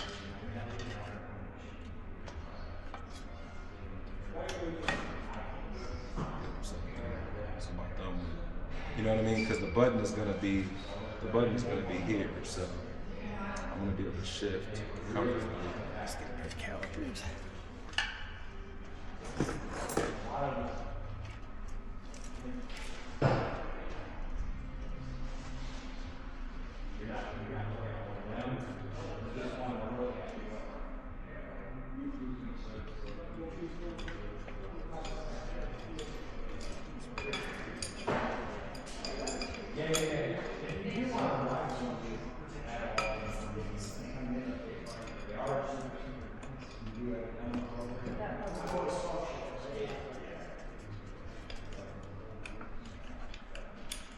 So just zip that right off. Yep.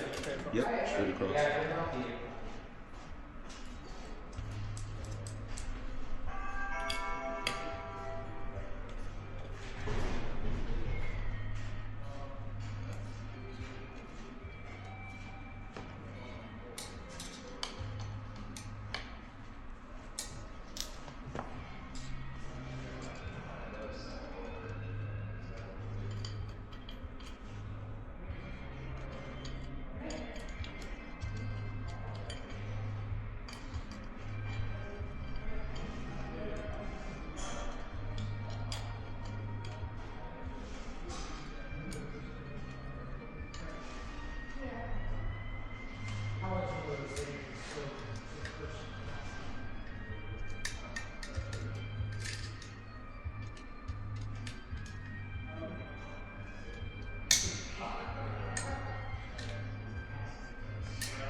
the same size up?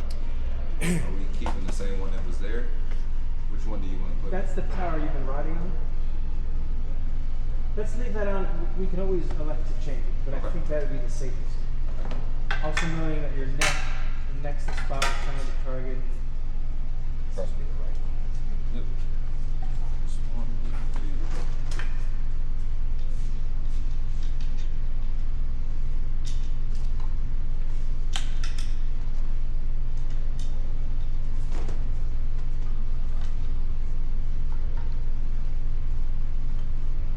One thing I love about fitting time trial bikes is that they're so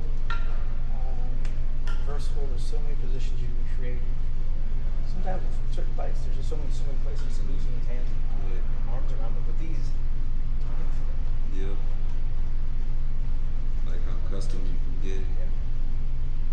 I put the tower. It's right there on my bag if you want to put the bottom one Yes. on, and then we'll just be able to put the base bar on. Yep, it's that one.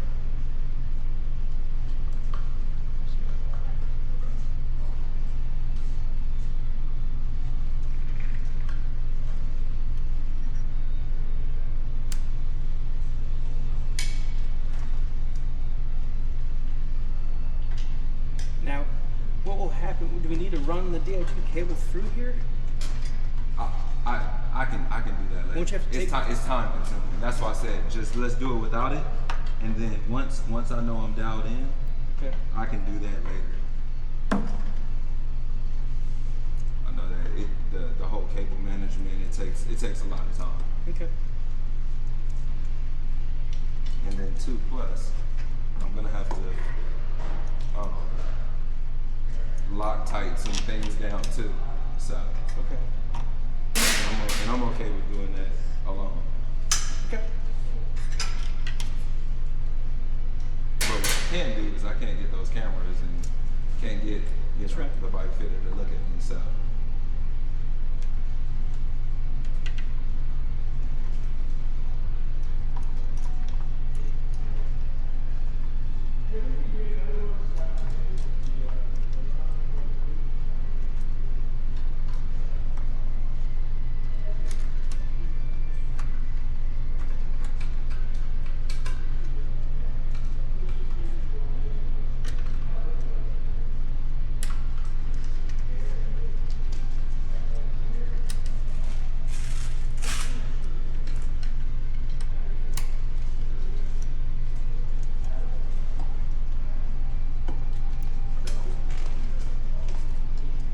that's done.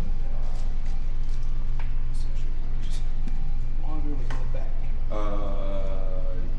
Yep, yes sir.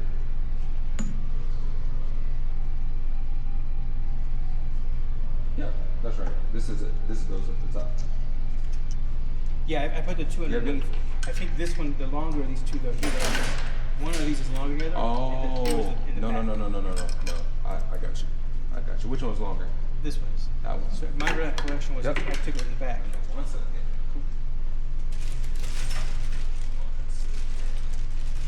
That was changed because it was tilted. We're not tilting right now. Do you want to? Well, I know typically there's different trends. Like bringing this having your arms up a little. Let's see what it looks like without. Okay. Or do you want to tilt it? This is This is you. This is like it's covered. I just know like a lot of times when it's flat, having this tilted it helps relax the upper body is the idea. And So this is what was used to tilt. and is that why this was longer? Yep. I think it's longer in the front. That probably was my doing. Okay. Let's still keep it similar to it. Okay. I would Okay. suggest. All right. And the nice thing with the nice thing with the fast TT though is you don't necessarily have to tilt from here. Yes. You can tilt here. That's true. So that's why I was thinking like we could go I think flat. that's a good idea. Yeah, because it's already tilted now. Okay. So We can. if we just go flat, we could just use. And I think we can tilt it even. And we can tilt it even more if need be. Good call. Yeah. So here, I will give you the other screw. Right?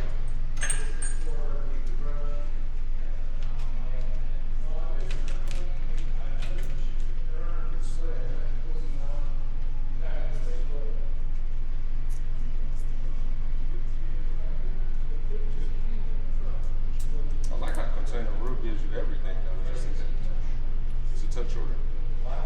These are the only two I have.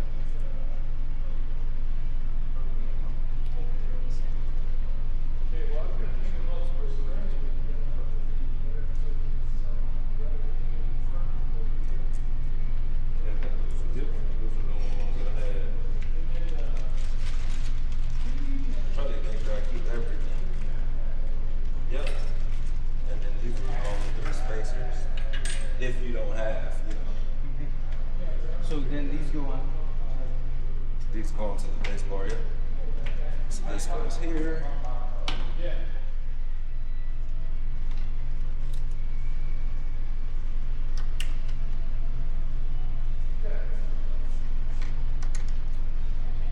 Yeah, I had this on backwards. This was faced that way, and yeah. And we get a little bit more reach too if we need be. Like you can go up or you can go back. So that's nice too. So right now it's Put it somewhere in the middle, I guess. somewhere in the middle. Just in case.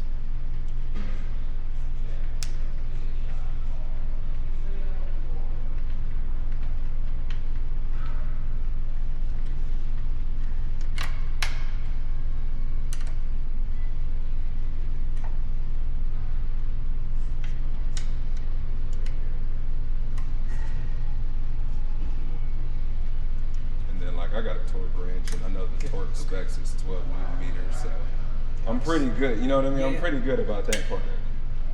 I'm not trying to fall off. Yeah, exactly. Well, I'm back forward.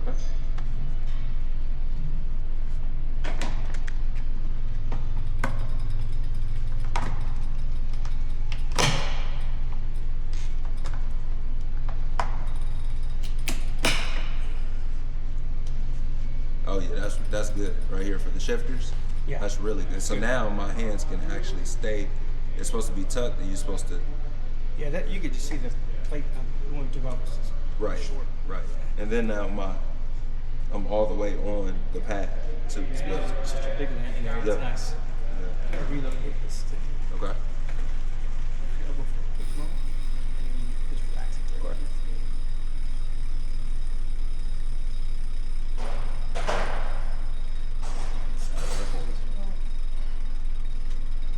Get some new stickers.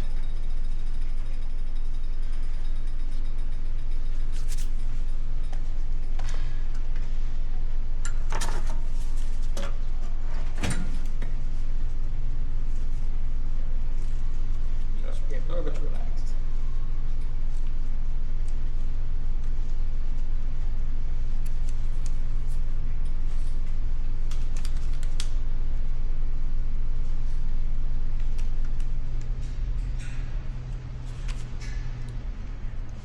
All right, let's start to pedal some. Okay.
and start the pedal.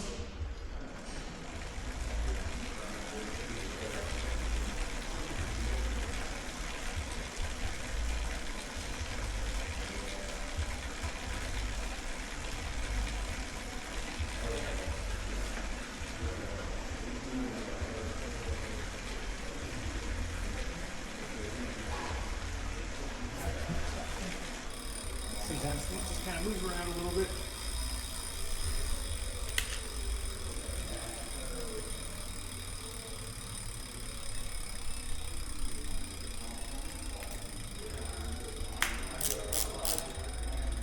Settle on the bike. Once we get you settled on the bike, these are all stay in a better spot for us. Okay.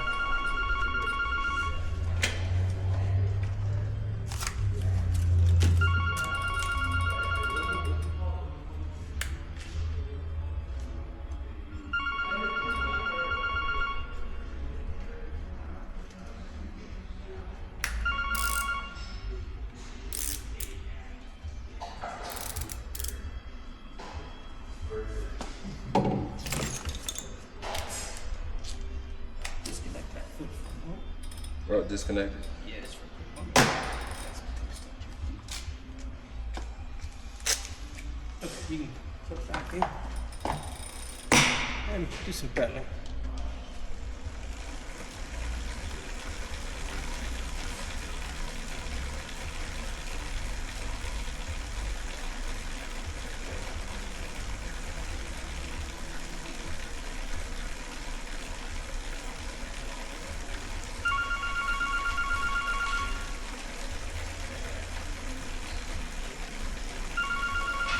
I'm gonna press it. You keep pedaling. I'm gonna just press my palm to find the gear to choke on. Okay. I'm gonna stop.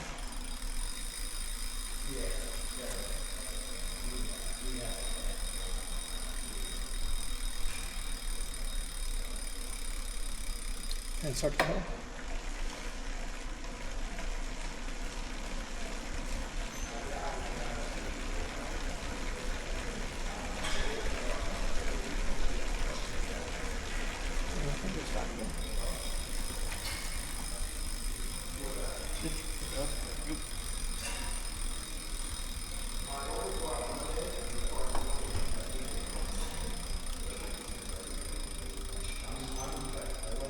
Just do it backwards pedal.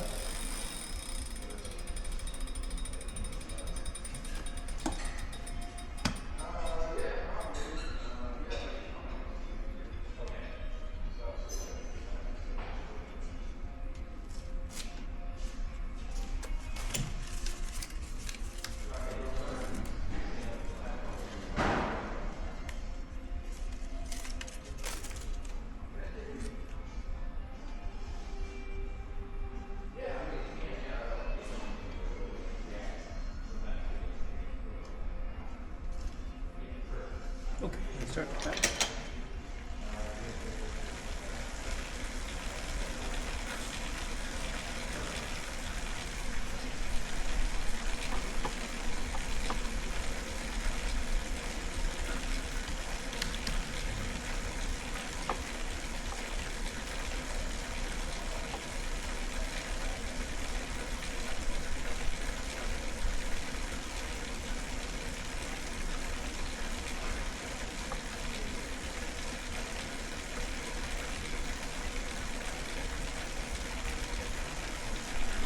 All right, you can come to a stop.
So we'll work our feet up.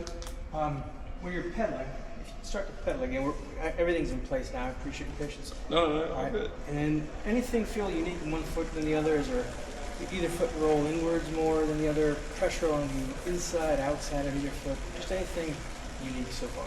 No, my feet feel relatively the same. Pretty much the same. Okay. Yep. Power feels the same. Is the chafing worse on one side than the other? Right now? Just in general, when you ride this No. bike, just both sides get pretty chafed. Like right now, like it's a little uncomfortable. The crease of the leg go into place. Yep. Femur meets the pelvis. Yep, a little bit. But then, like, I mean, I don't know I don't know where I should really be on the saddle. So. Yeah. And certainly I know you showed me. Certainly towards the front. And then, like, if I do go towards the front, now, like, I'm really on the bars. Yeah. Meaning more weight. Yeah, like, I'm, like, all the weight is, like, if I get really... I'm going to move that saddle right now. That's what we're doing. So just lift up for a quick come forward. Okay.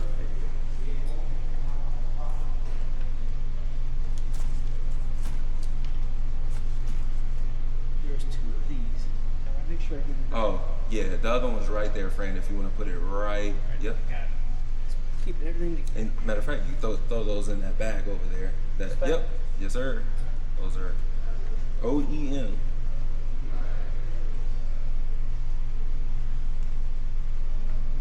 Perfect. Before I move it, so big first thing we're gonna look at is we talked about differences. We can see your left knee is much further forward than the front of your foot on the left side. Mm-hmm. And we can see that on this right side as you're pedaling, this side of your pelvis moves up and down a full centimeter more than the left side. So we want to try to line these knees up, and we want to try to get this more flat. For example, when you're pedaling fore and aft, it's almost the same, within a millimeter. Right. But we want this one, we can get under 10. We just want to be more similar, but you can just see on this side how much it's coming up and down. And I think you end up, you're from where the saddle's positioned, you're sliding forward on it. So it Yep. knows it. Yep.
It's not tight. I'm just gonna make a mark so we see where we were.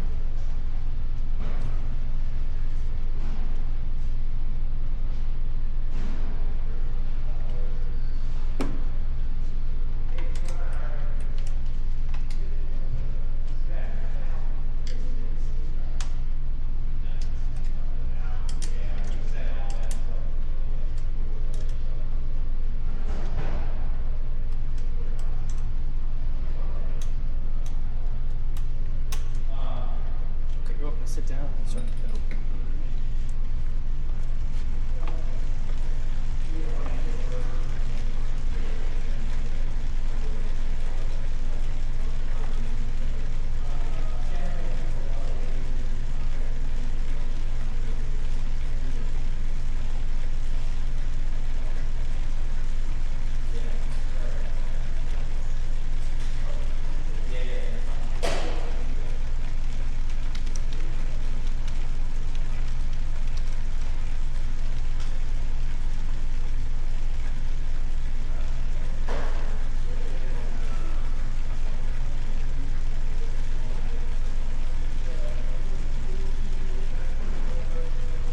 So these first couple, we're just going to focus on the hips, the saddle, the back half. We'll finish from the front end of the bike. Because right now, I definitely feel like I'm lifting weights in my shoulders. More weight on the shoulder? Yep. Okay. You can come to a stop.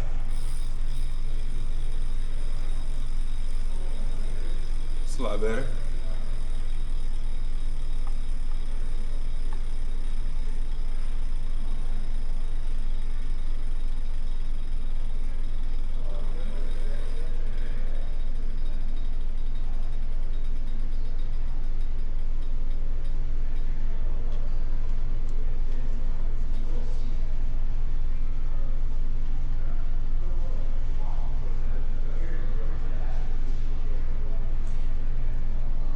And this is just objective. Right. It doesn't mean it's comfortable at all. It's just looking for alignment. So 10 mil difference, it's 6 mil.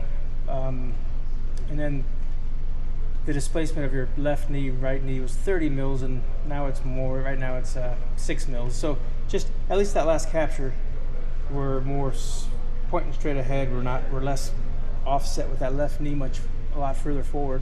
Right. And you can see that as we raise your saddle height, this angle gets smaller. Right.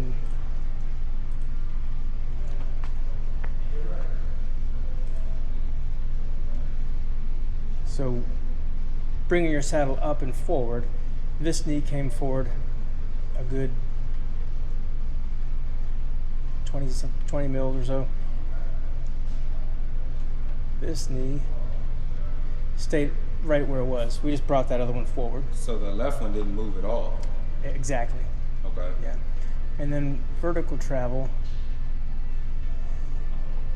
there's 7 mils less just by repositioning the saddle, and there's 3 mils less on this. So the name of the game is just getting things stable. Right. Arguably, perhaps your saddle was low, just that, with this amount of extension. So I'm just kind of raise you up a little. So you're saying you feel loaded on your... Yeah, like right now, I mean, I just feel like there's a lot of weight. When I pedal, there's a lot of weight in my shoulders. Okay. Keep pedaling, keep moving.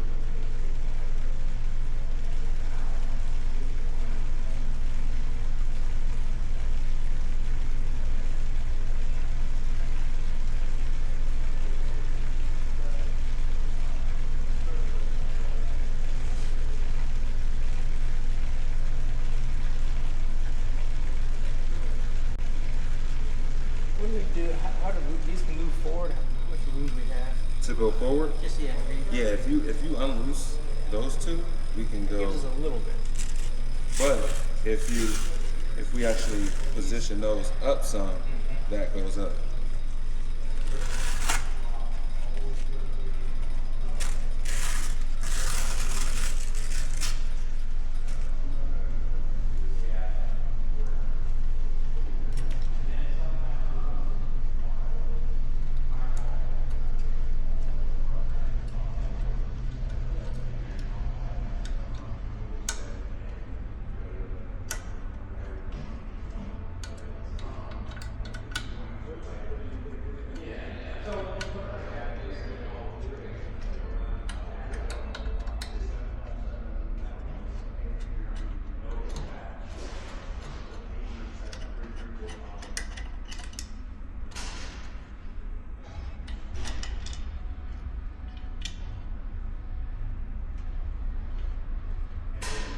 You were in this. The left side. Left side. 3 holes, yeah, 3 holes.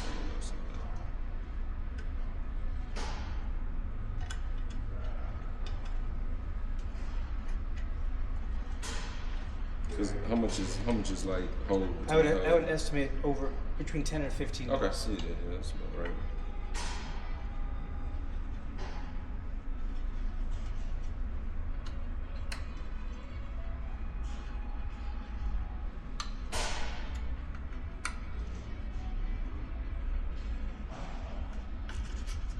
I want to fully tighten up Yeah, this one. I left them loose too. Like I said, I'm gonna have to undo it anyway, and I could just mark wherever you say it should be.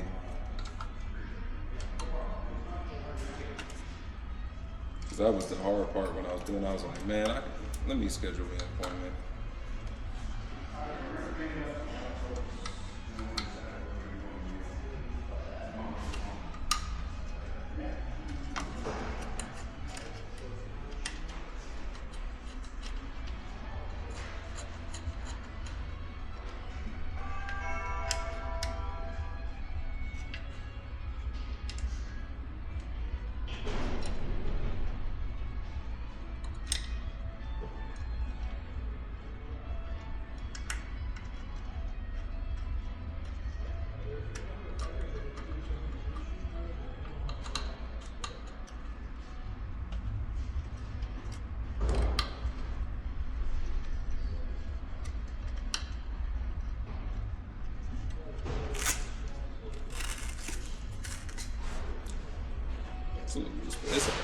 Yeah, let's just see what that feels like.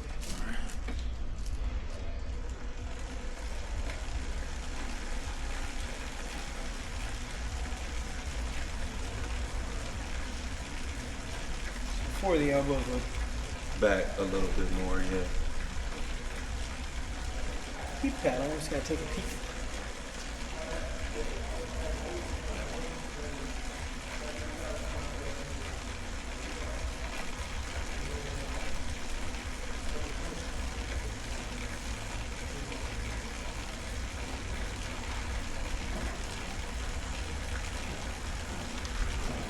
I'll tell you this, my feet feel a whole lot better. I'll tell you that. It's the simplest thing, but getting some support under the arches. Like and my all that- feet definitely feel better. Yeah, it's, If anything came from this, it was the feet. hopefully we're warming up. We're still warming up, but yeah, it's the easiest thing to fix.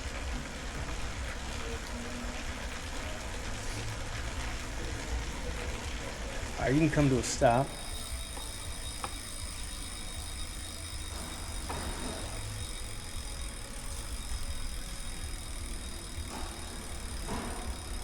So this just shows basically we're moving the front end out. See what, and we want. Well, I should have mentioned this. We'll try to get you to kind of look down the road the same way every time.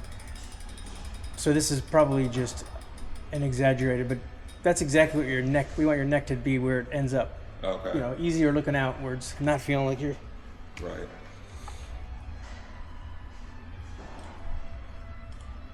Okay.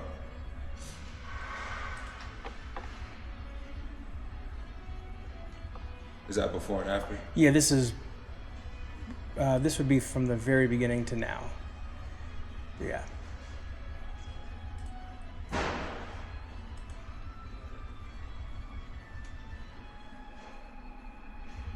So we've raised your saddle up and your hips forward. You can kind of see that happening. Yep. And we're also moving the front of the bike out. Yep. And that's amazing. That's what's cool about this system is that I can visually kind of just, this is what you look like before and after right away. Like, Right away. Yeah, and it's, You don't have to click back and forth. You Yeah. don't, yeah. but it's just, we're bringing your, so with, when we started out, we see that the knee over foot, we're kind of askew. And so 15, so 20 mils, 30 mils, we still got to work there. But hip vertical, and we had this excessive vertical hip travel. So it's better, yeah. What is the front end? Does it still feel equally as heavy in the elbows? Is that shades of gray, less weight on the shoulders? Let's see.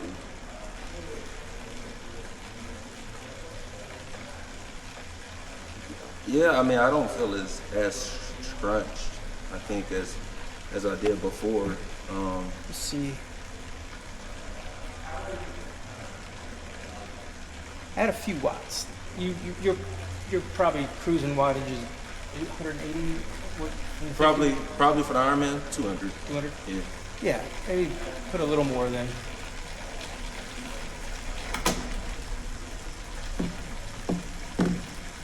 How much am I in now?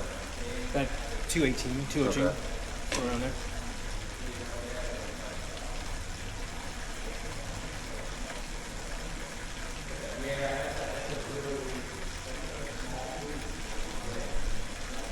Yeah, actually, my shoulders feel quite fine. And these are as wide as they go, is that right? I want to say they go one more over, but the base was kind of coming off the board. Oh, if we move one over, this Yep. rack over. Right here. These don't go any wider, do they? They can. Let's do that. I mean, you're relatively Yeah. broad, chest. Yeah, You're not yeah. slender up that, and I just kind of. Yeah.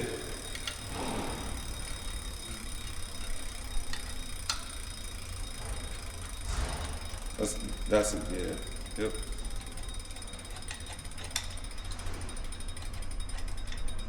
And it's nice because we could just lift this off, not have to worry about the wire or So anything. do I just come out to this row, or are these actually?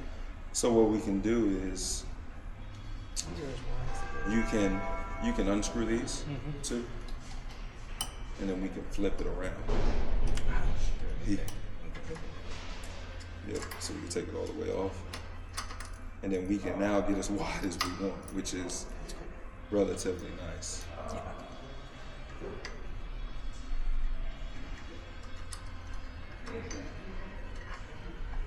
They knew exactly what they were doing when they made these fully adjustable.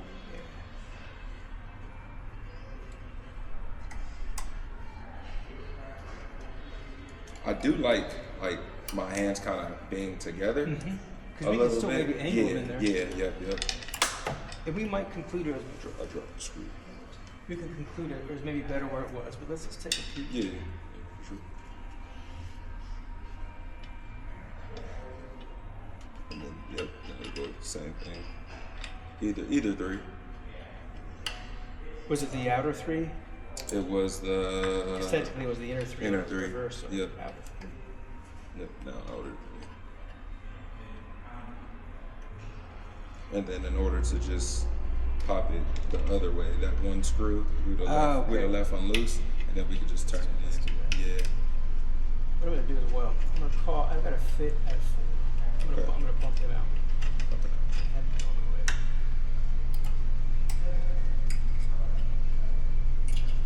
That's nice. I'll leave it kind of. Yeah.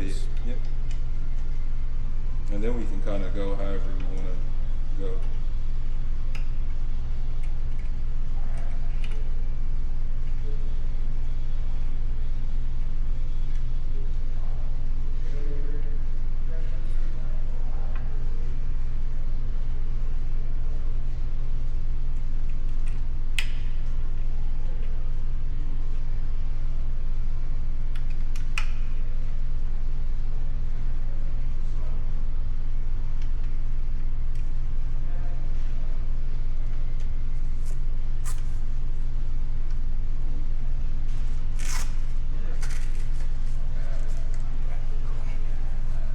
If you give me that, I can. Yeah. You know me, I'm all about optimizing. Yes, indeed.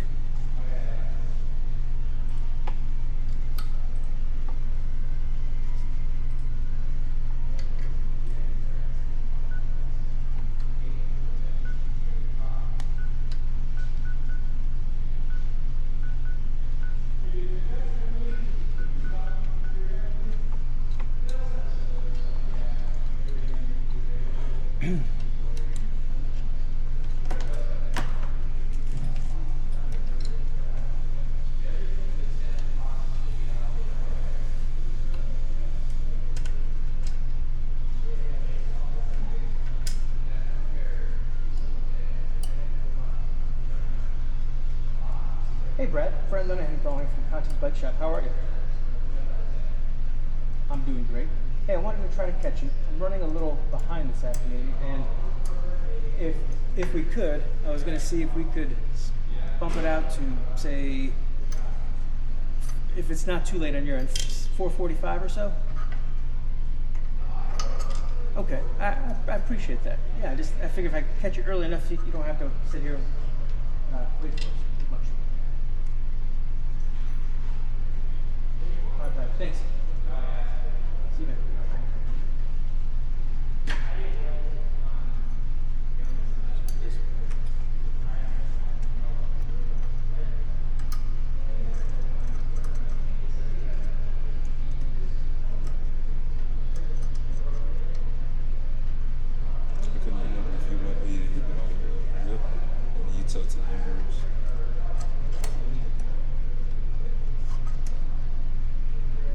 this was.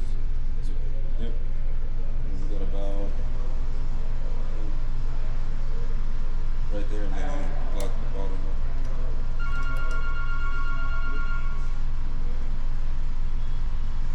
I couldn't do it. Yeah. Yes. We have some hands.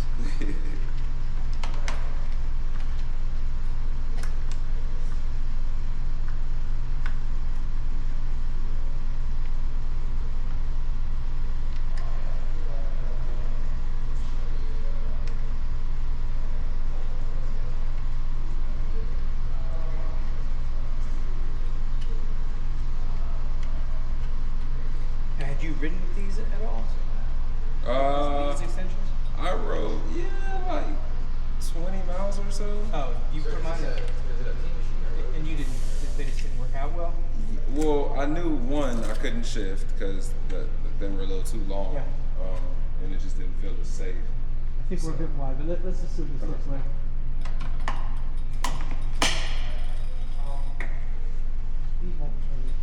Yeah, they will, because we didn't lock the top. Good. So.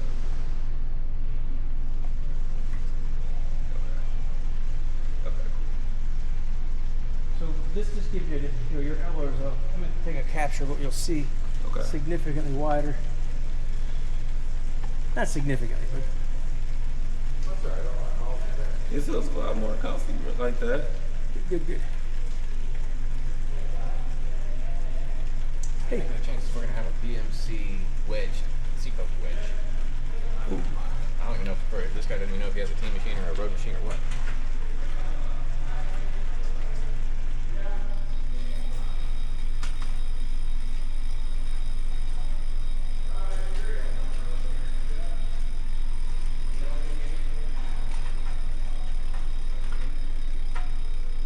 I want to say I've seen one. It might be in Richmond. Oh, Yeah. No, I don't think I have it. yeah, I don't spend too much time looking for it. All right, that's fine. It does feel like Sir? it feels like maybe it just feels weird because I've never been this wide. Yeah. But it feels like my shoulders are outside of All right. my knees. Yeah, start to pedal. We'll take a peek. Okay. I think it could be a touch wide. I just want to.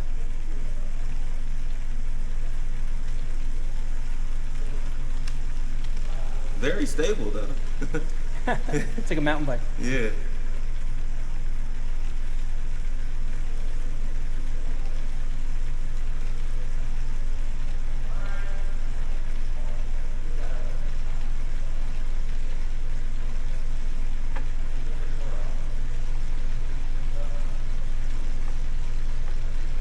This camera is real jittery, but we can see where your elbows were, well within your shoulders. Yeah.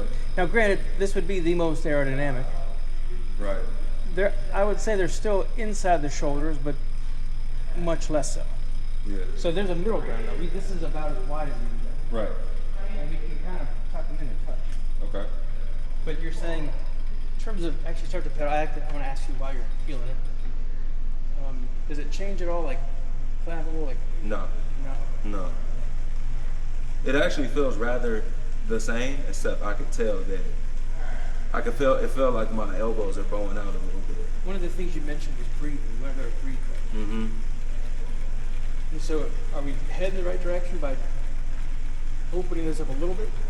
I think so. I think even with you having me put the base over to the right, whereas before it was all the way, it was all the way in. Okay. I was really narrow. Okay. So it does feel like I can breathe a lot better just off of what we did.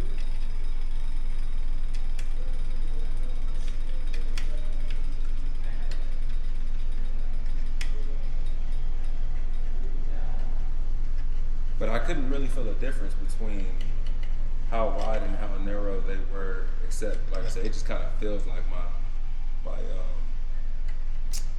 my elbows are just kind of bowed out a bit, but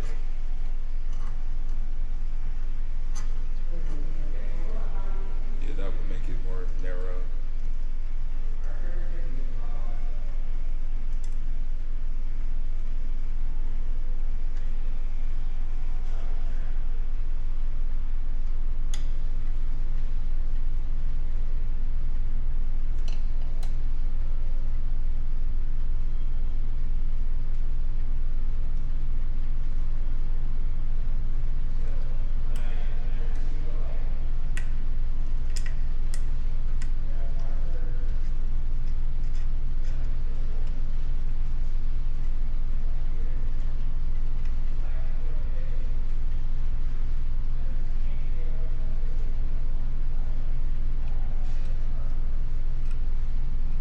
almost feels as if though, like I'm actually looking at the two, and one feels like I'm actually going all the way in, and then the other feels like I'm going all the way out. Yeah, Somewhere in the middle. Yeah.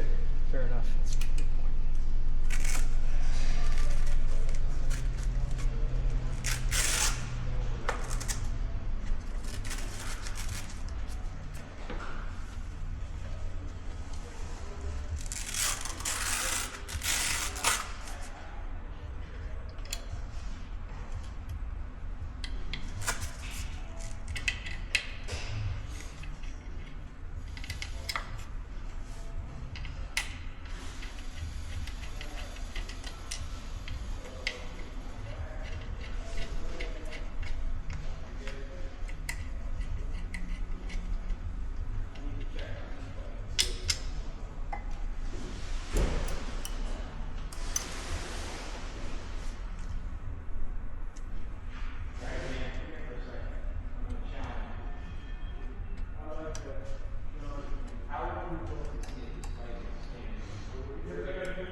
You have it. Well, this one can still move, I think.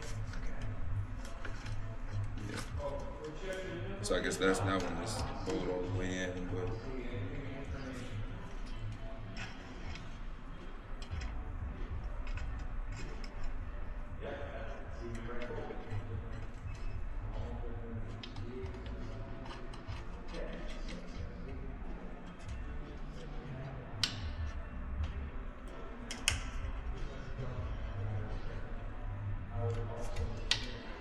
Is saddle size like the same, like with your road bike with a TT?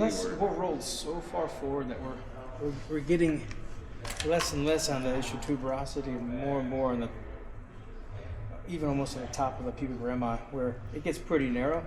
Mm-hmm. Now it doesn't necessarily mean that that's like the perfect complement, but I do think that the saddle's pretty far back. So I'm just curious as we make some of these adjustments, does it just get you sitting more in the center? Gotcha. Okay. Because you've done a lot of miles on this saddle, right? On this saddle? I mean, you've done at least another Ironman. Yeah. And so I would, like, it starts to get me more and more nervous of like, just putting a whole different platform underneath. Yeah, I understand. Like right before a full Ironman. Yeah. No, that makes sense. I mean, it's like it's a bad girlfriend. Yeah. But you don't want a worse girlfriend. Yeah, no, for sure. For sure. All right, you start. Maybe that's a bad analogy. Nah, it's a good. It's a good.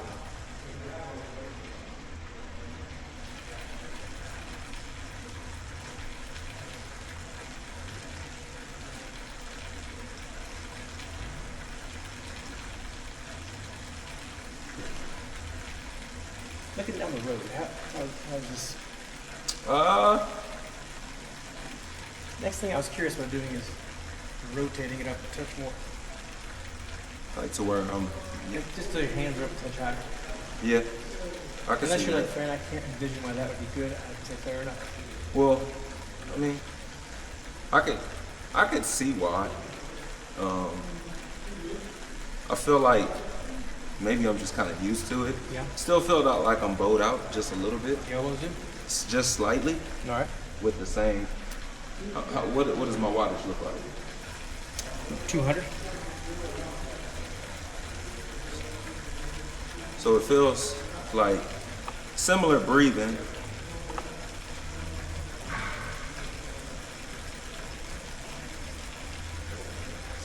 Maybe it could just be that I was just used to my hands being a certain way. Mm-hmm. Like it doesn't feel as stable, but it makes sense. It feels less stable when they're out Feels, this way?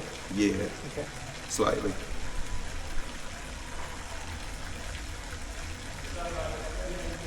What would be the next? Do we just move? My feet feel amazing. No, those are easy. Are we moving these the spacers over, or are we moving these? I think just a tad bit more, like just a little bit more in. Yeah.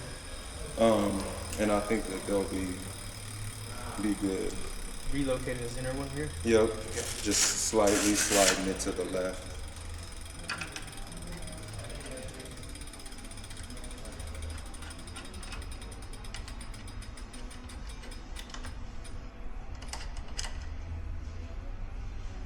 So this going. Yep. So probably about. Probably yep, about right there. Perfect. And then this would actually turn a little bit. Probably about right there or so.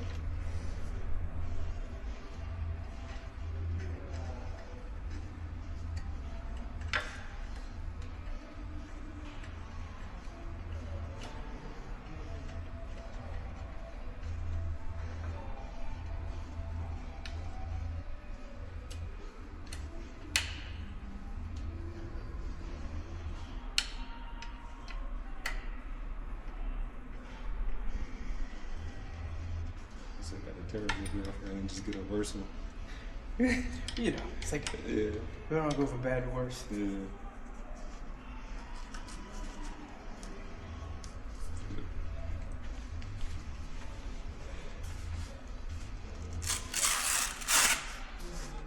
Where you got a computer that's just a bad computer to a worse computer. Right, yeah.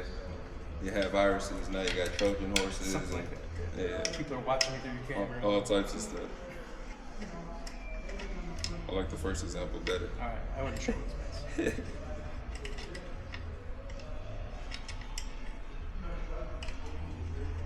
And then what I'll do is I'll just kind of mark these once we get them, and then I know actually where to place both screws when I torque everything down. See that? This one all the way. Yep. So I do that. It's a little bit of space, but not a whole lot. Like that.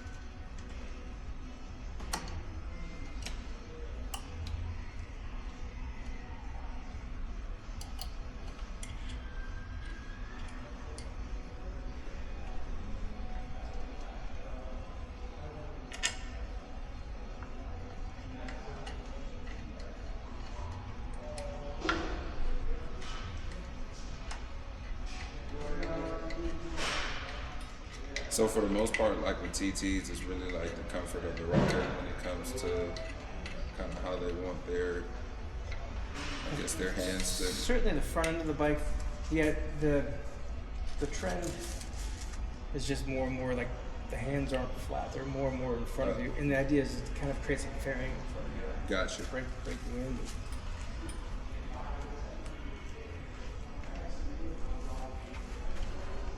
Okay. So yeah, that. I feel like all the way in is pretty much, because we had it reversed before. Yes. And it brought it too much far in, but by flipping it and then bringing it all the way in, now it kind of feels like the middle ground. Good. Yeah, just kind of look down the road or Okay. get your position here.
Stop.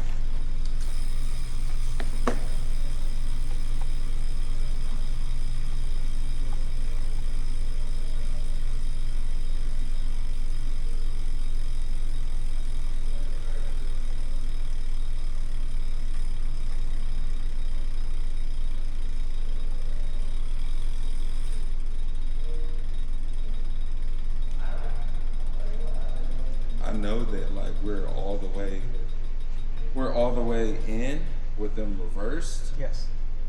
I would like to be. This is like me being like super. No, this is about you. It would nice to be just a little bit more like to where my elbows are kind of like flat, but I didn't want them like how they were in the first one when they were like this, and I feel like. Did we get to the widest setup? We should reverse them.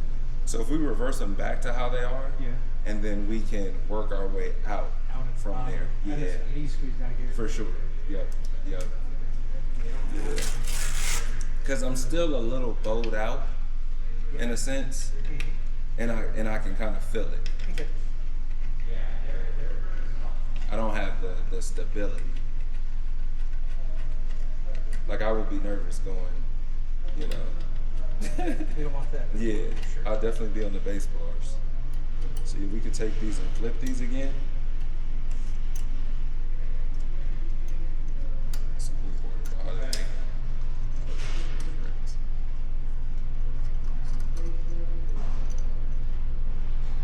Yep.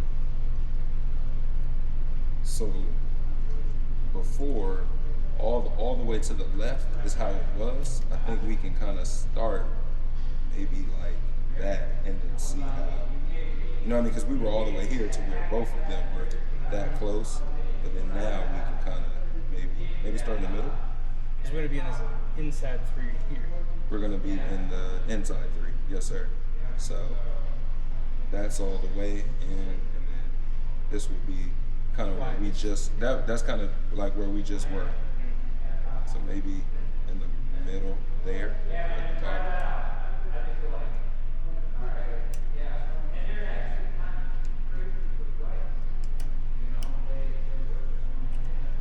And then that one will move automatically.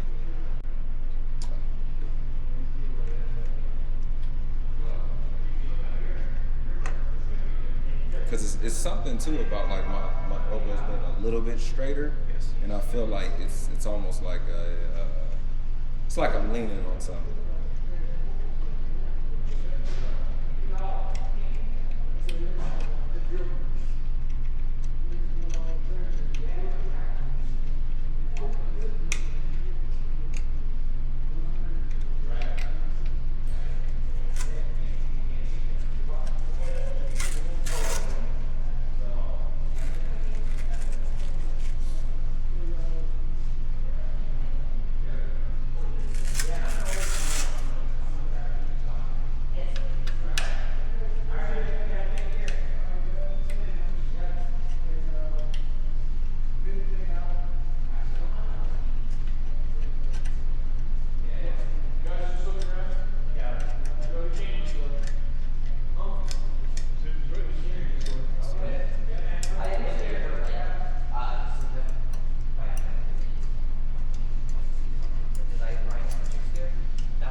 Yep.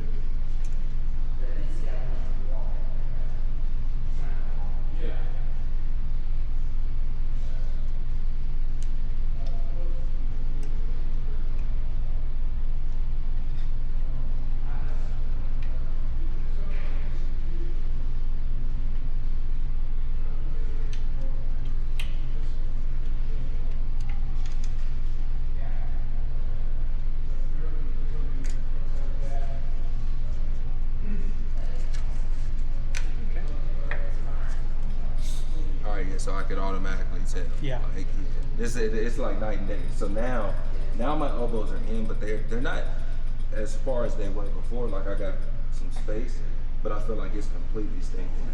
It's certainly a lot more area. Yep. That's perfect.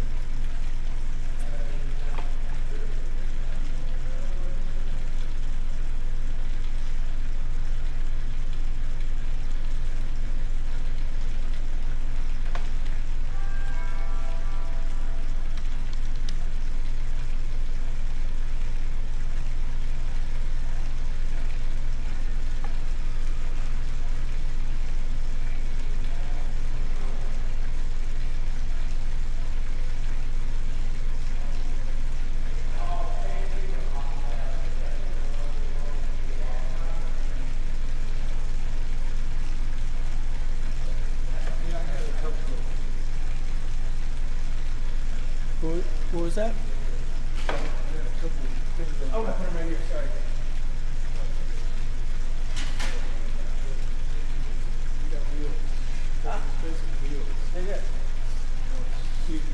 Awesome.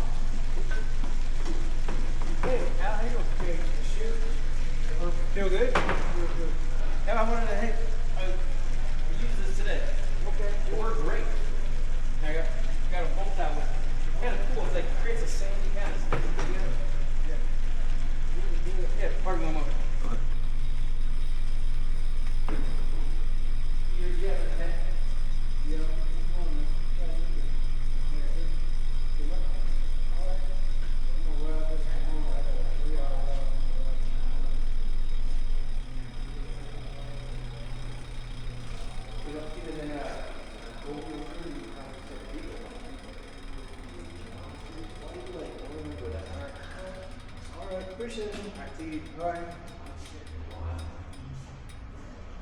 It feels a lot better, Fran. Let's see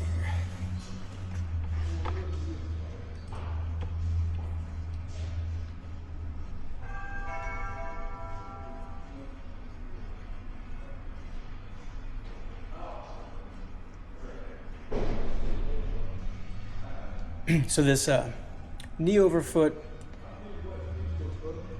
15 mils where we were 30 before, this 6 mils here, we want those to be like a box where the distances from your hip to your feet as you're riding, the distance from your knees to your feet is uniform. We don't want it to be staggered in any way. Right.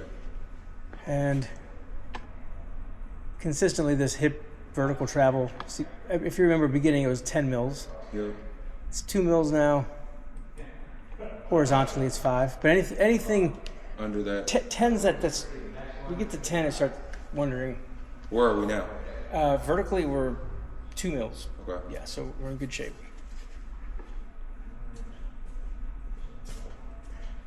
Every time we've looked, the knee vertical or knee horizontal, so as you're pedaling, the distance that foot, the knee comes out, without inserts, it's almost a certainty that this was more. Right. But anything really under 35 is great, and you're 10 mils less than that. So this knee travel angle, if a rider is like dead perfect on the bike, it'd be say 0. Anything less than a 3 degree is still considered ideal, and so we're still within range on both sides. What this shows us is that your left knee slightly comes away from the frame, as in relationship to your right. Not like something you would sleep over, but that's what the difference in those numbers are. Okay. Let me just check my notes here. Ability to breathe, neck position, and then neck strain, and then I think because we're limited with like how much you can look, you're having to like really angle your eyes up, so that was kind of bothers your eyes. Yeah, I mean it feels, and I know I was on an angle before. Yeah. Angle. It was angled like kind of upwards towards me. Do you want to experiment with that just a touch? We can. What's your gut though? Because conservative is also better. I think it's fine here. Okay. Yeah, I think it's fine here. I could, like I said, I could feel the difference between this and this. Yeah. To where like my shoulders now are not like straining. So like before, it was like my shoulders were like this. When you say before, like with those the other extensions, or no. With these these when we went all the way narrow. Yeah. Where it was like I guess like the first one. Yes. I kind of felt like my shoulders I had to kind of brace them. We brought them away from you a little bit, and that was okay as well. Yep. All right.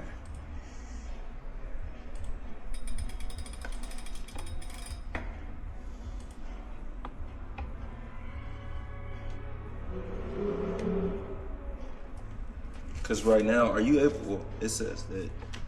I guess we have it smack dab in the middle, but possibly maybe like 25. Maybe what is that?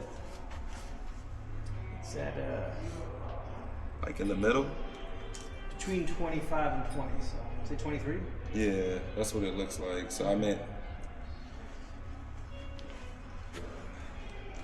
if you're curious, I'm curious if you feel good, then Yeah.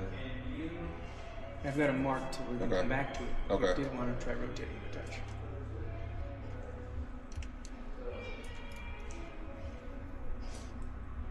Let's just do it. We'll put it back. Yeah. Put it back. Yeah. Is that cool? Yeah, that's cool. You might right away be like, this is definitely worse. It's like, okay, cool. You're right. Because what I mean is that ideally that's supposed to be able to like get me more comfortable to where I can look down the road better. That's what I'd be curious to know. Okay. Yeah. Okay. I'll try it.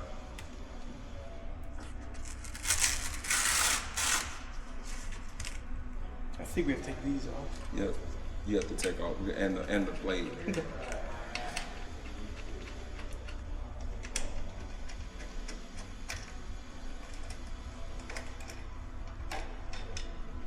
And then if you want to mark the Yes. blade too.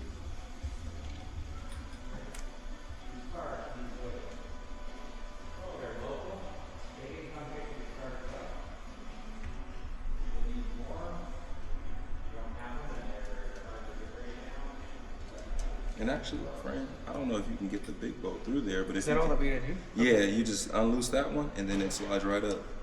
And you may not have to move it at all. Let's not do this. I've got a extender here. Okay.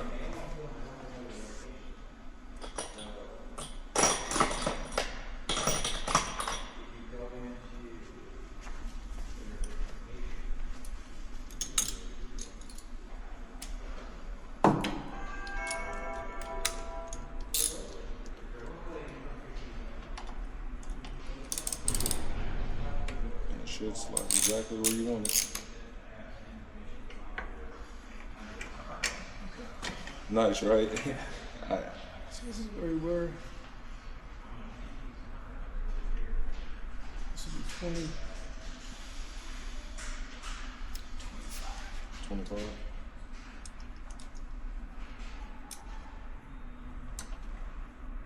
Yeah, I think they did that pretty cool. Knowing like quick adjustment, especially for bike fitters.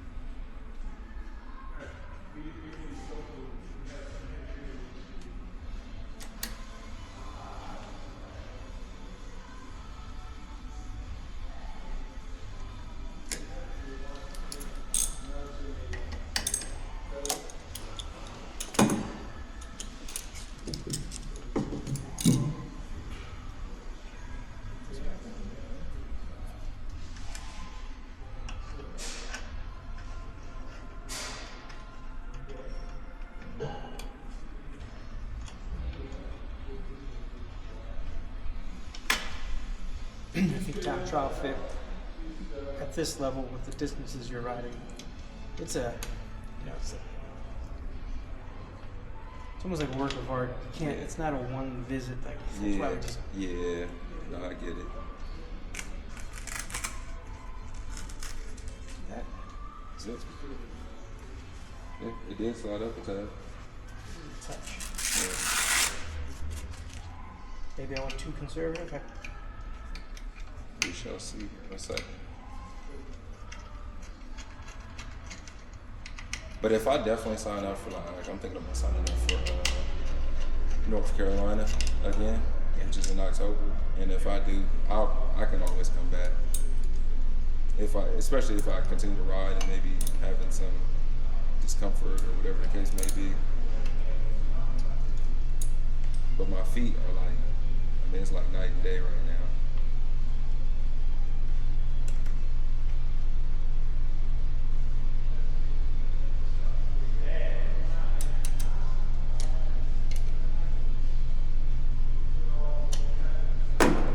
I'm super fast.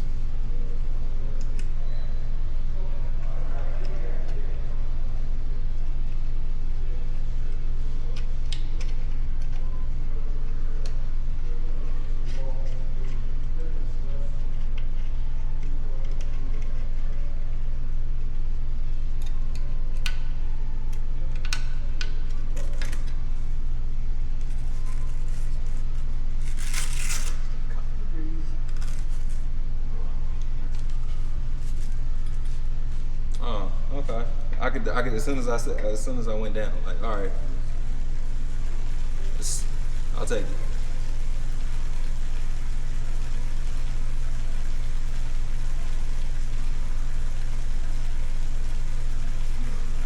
It seems so minor.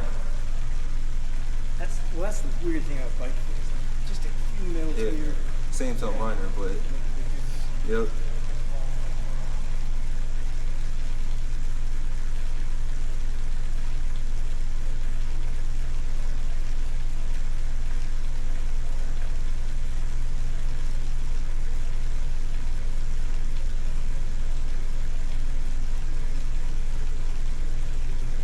How's that weight load on the shoulders? It's a lot better. Let's try one thing. I'm gonna move these out one more row. Okay.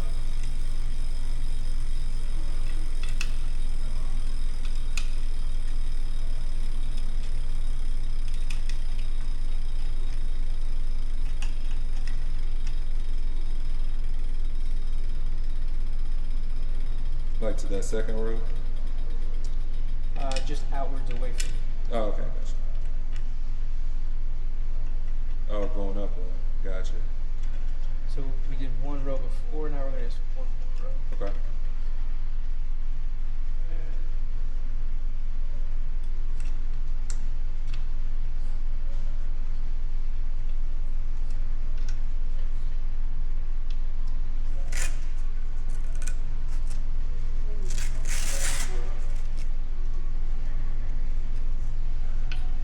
You know, when you get a divorce and you have children and stuff like that, you still got to deal with all the nonsense behind it. And I feel like this is what this is gonna be like. Like you divorce your old bike fit, and just because you get a new bike fit doesn't mean that it's just gonna be, you know, peachy and roses. True. However, you know, at least you don't have to deal with the fit you had before.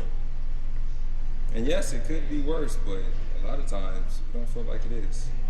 And I'm still saying, nope, it was not worse. It was better. Well, I'm trying to keep what we're changing. It's like either something that's so glaring that it's no brainer. I think the other extensions you had were just substantially too short. Right. So there's just no way they were going to make sense. So even though it's a Well, I'm big glad I had these then. 100%, Yeah. even though it's a big change, it just makes more sense. Yeah. This length. So that feels good. And then, you know, inside the shoes, they're new shoes. We know you need better support. So Right. putting that in there, that's a no-brainer. Yeah. And then the saddle height is just, I think, a little low, so it was great fit.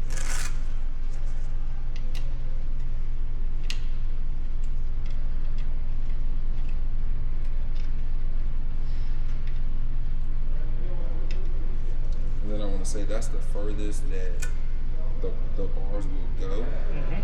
And then if you needed them to go further, you could do two things. You can put them all the way back down and then use the extenders to get outward, or because I have some extenders to where you on the plate they kind of extend out, Yeah. or there's a little bit of wiggle room here. Okay. So I mean, there's always, you know, if you're like, you need a little bit more.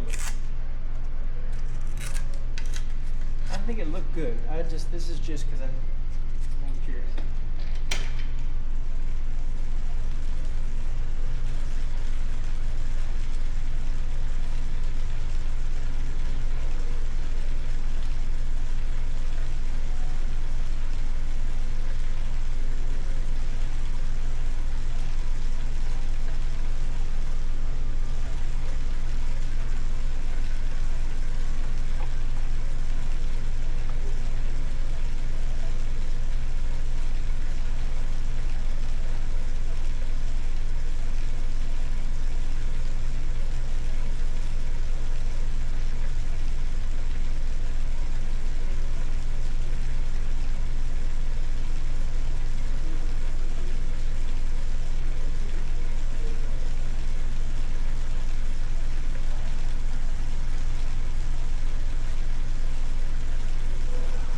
Does that feel like different?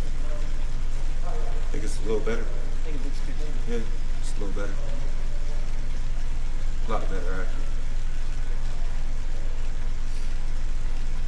Looking down the road, how's that feel? A lot better.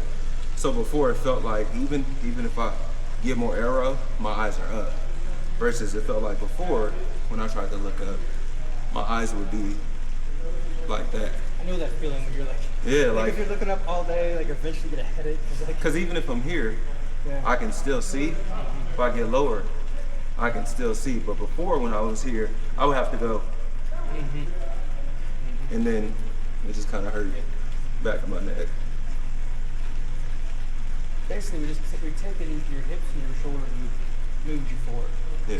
We moved your saddle forward, moved you out over the bike. Okay. All right, keep pedaling, do one more capture.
And to know that I'm almost at like the power that, I mean, it's a little easy, but theoretically I'll probably be holding anywhere between 190, 210.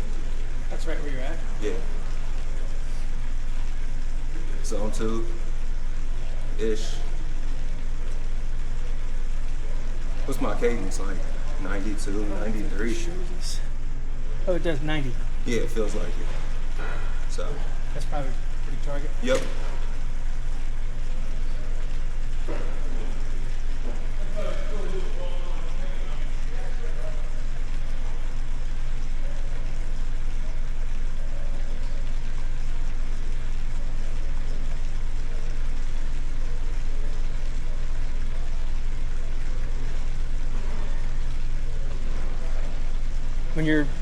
I imagine you're doing a lot of training, but do your hamstrings stay relatively tighter? Always. Yeah. Yeah, I would say always. Yeah. Just that, like when you hinge forward, like first thing that happens, like your knees want to do that as you come down. Yep. You know, some folks they stay straight legged and they can then fold. So your saddle height you can come to a stop. By the number, that's pretty conservative. But we also know that hamstrings are, at least today, pretty tight, so it kind of makes sense. Yeah. And they always feel like this. Yeah. You don't feel low, do you? A little bit. Yeah. Little. Like, I feel a little low. At the expense of the perfection being the enemy, or the good enough being the enemy of perfection. I'm going to raise it up just a touch. Okay.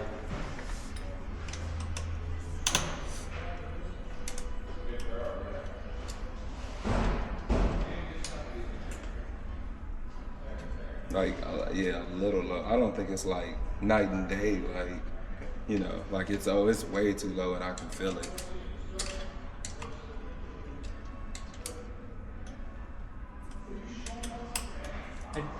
Way earlier today, nose and saddle and something. I'm hoping that was positive. Didn't make it worse. Yeah. Bringing the nose down was good. Yeah. Okay. Yeah, I think so. Oh yeah, I raised it up another 8 mils or something. Okay.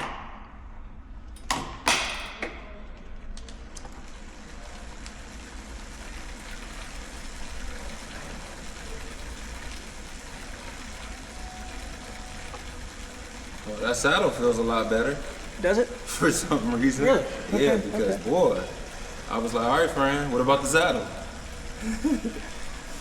But now it's like, okay. And I don't have any chamois cream on or anything.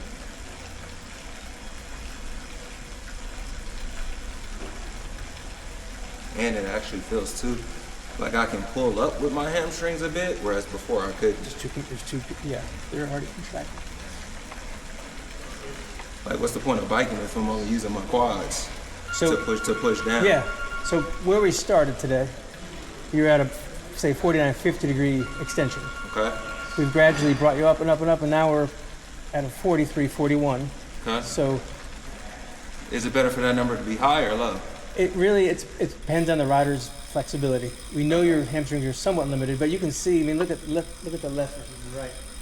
We can see how much more open the back of your leg is right now.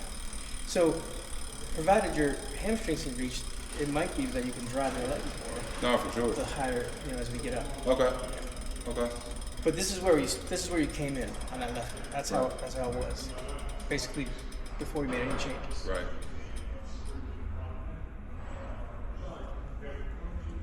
Oh, so you didn't do the capture with the old bars? We changed those outright, right? Yeah, Okay. because you got on. Because it was two. Yes, Yeah. you were riding and you were like, this is what happens when my elbow's in the right spot. Yeah, And I was like, okay, this is before even. Yeah, bad. Yeah. Okay. So we did that up front, but that was when they were as close as. And I could see where the hands came up slightly too as well.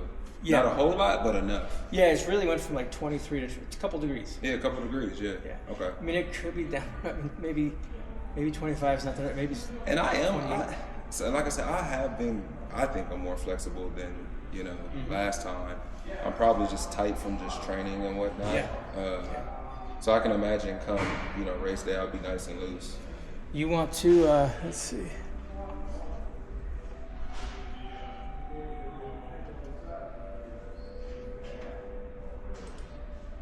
I mean, you can just see. Yep.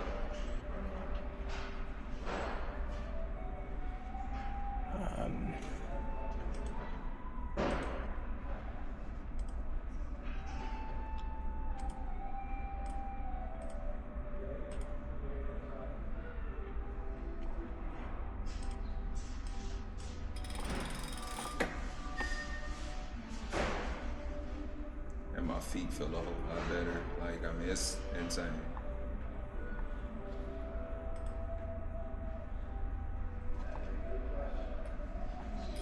Got a question for you. Fran. Yes, sir. I can kind of see why they make TT shoes. Is there any possible way that you can help me fix my cleat on the other shoes? Yeah. Just so in case, because I'm wearing these now and I haven't even cycled, and my feet hot. Like my feet are hot, and I know it's gonna be like 90 degrees in Jacksonville. But that was just like my thought. Like just cleat, if you could just, Let's do it. Whatever shoe you ride in, you want to move those inserts into the shoe. For sure, 100%. Will do. All right. Are Feel we? good? Yeah. Are You we? feel Yeah. pretty good? I do. I feel good. I mean, I think we could get. I'd be curious to see how this feels. I think saddle height makes better sense higher up Yeah. than when So it was lower. And where is it sitting now? The saddle. The height? Yeah, the height. I mean, I'll measure to give you an exact number. What I'm basing it on is looking at the knee extension. So is it the But visually, you can see lower that the number? the lower the number, the higher your saddle height is, or the more your legs opening up. Because it's basing it on your femur, see that line, like that line, and then your tibia. And so as your hips come up, it closes this angle down. As your hips come down, it opens up. So this is our first measure before making changes. You can see that this is more. Which means your back gets flatter, right? It would, yes. In a sense. Yeah, because your hips are coming up. Oh, okay. And then what do you want to see? We're gonna do the shoes. Oh No, but I didn't know if you thought like shit. Like, is it good, the saddle height, or should it go up more? I think so. The height it was at when you came in was the height you've been training on. For the most part, yeah. Which was low. It was low. We've got 8 degrees more of extension. A fair amount more, and your saddle's probably almost 20 mils, at least 20 mils higher. I don't know if I'd want to, again, for the sake of being conservative, make much more changes with coming up. And all right, but what is your gut telling you? Because I don't feel like that's, you know what I mean.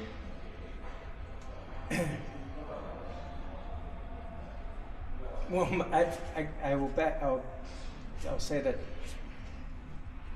all these changes, I think they make sense based on what you were feeling, what we see, you know, using the objective information. Yep.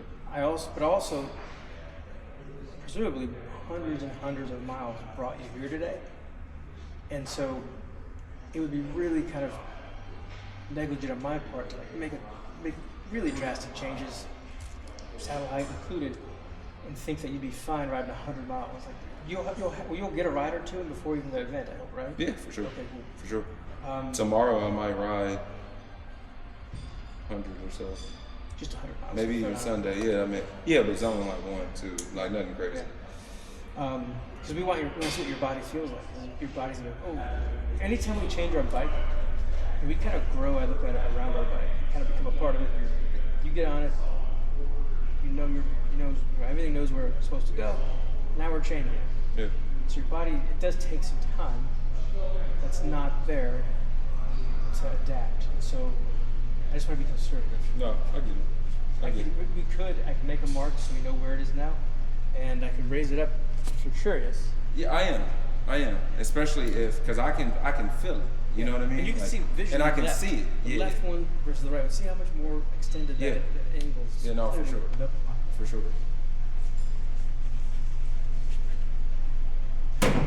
Yeah.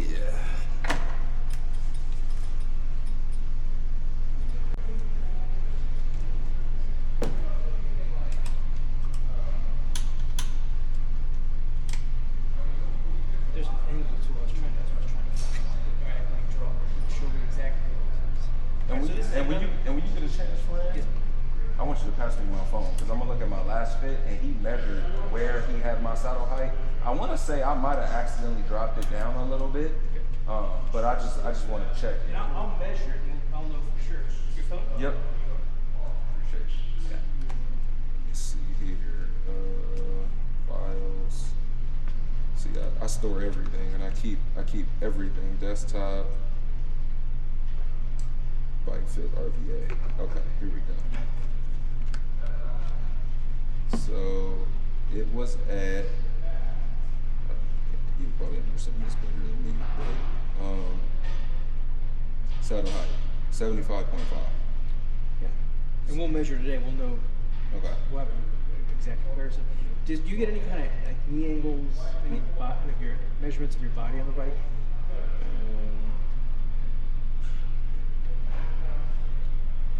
Those.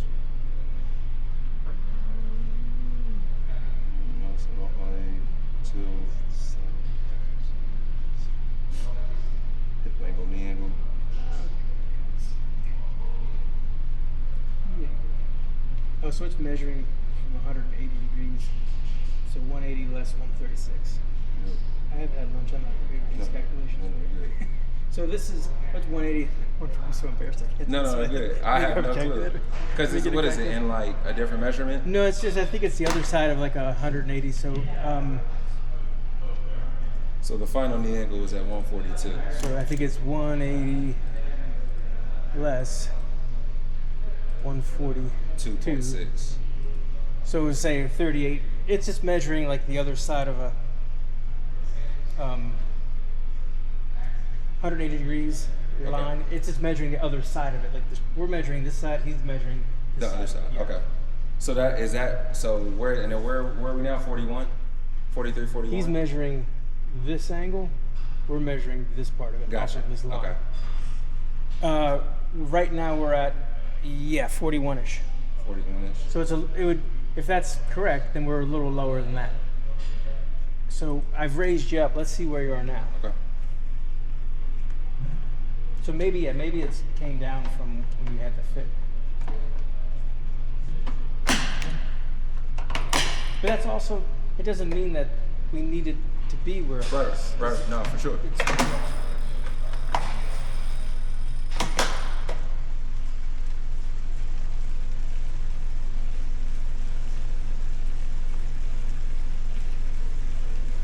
So right now we're sitting, we'll measure it, but let's see.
Feels good. Any more load on the elbows and shoulders at all? No. And it feels like I'm actually a little bit more on the saddle naturally, how I'm supposed to be, maybe.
Look what your knee, even like from when it's lowest to highest, look how your knee travel path, how it like literally like becomes more vertical. Yeah. See that? Yeah.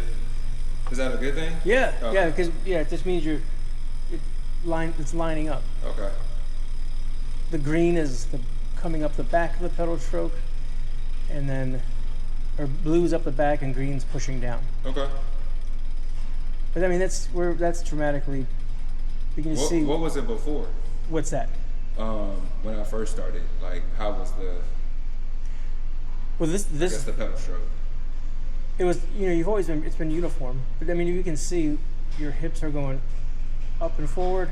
Oh, Look at your elbows too, how it's going, because we went from one, then we moved it out, we moved it a third time. Yep, I see. And then even just look at the neck. Yep. You know? No, this good deal. Good deal.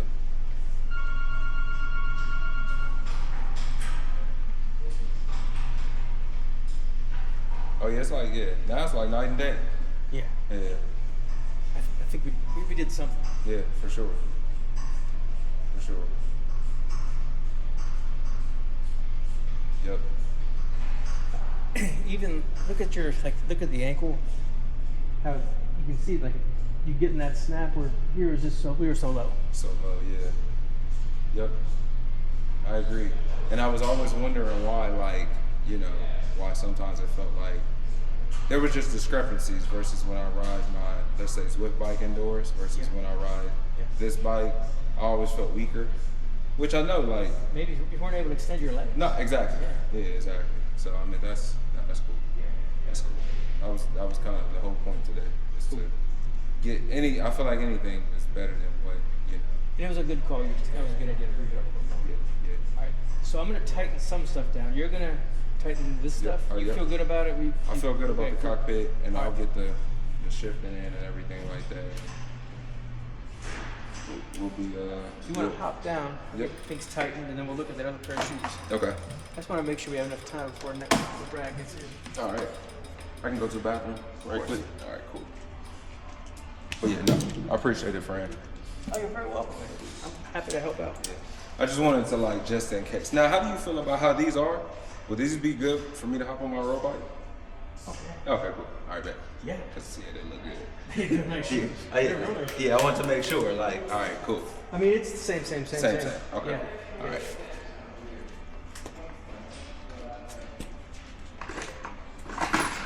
And then I'll let you know. Like I said, I'm gonna try to get in. I would say at least minimum on Saturday, like 62 a metric or something like that. Okay. And then Sunday, I may go out and ride just to see. And I'll let you know how the saddle is. Definitely. I have another one, and I normally go back and forth. So the other one is a bi-saddle. This one, this size is.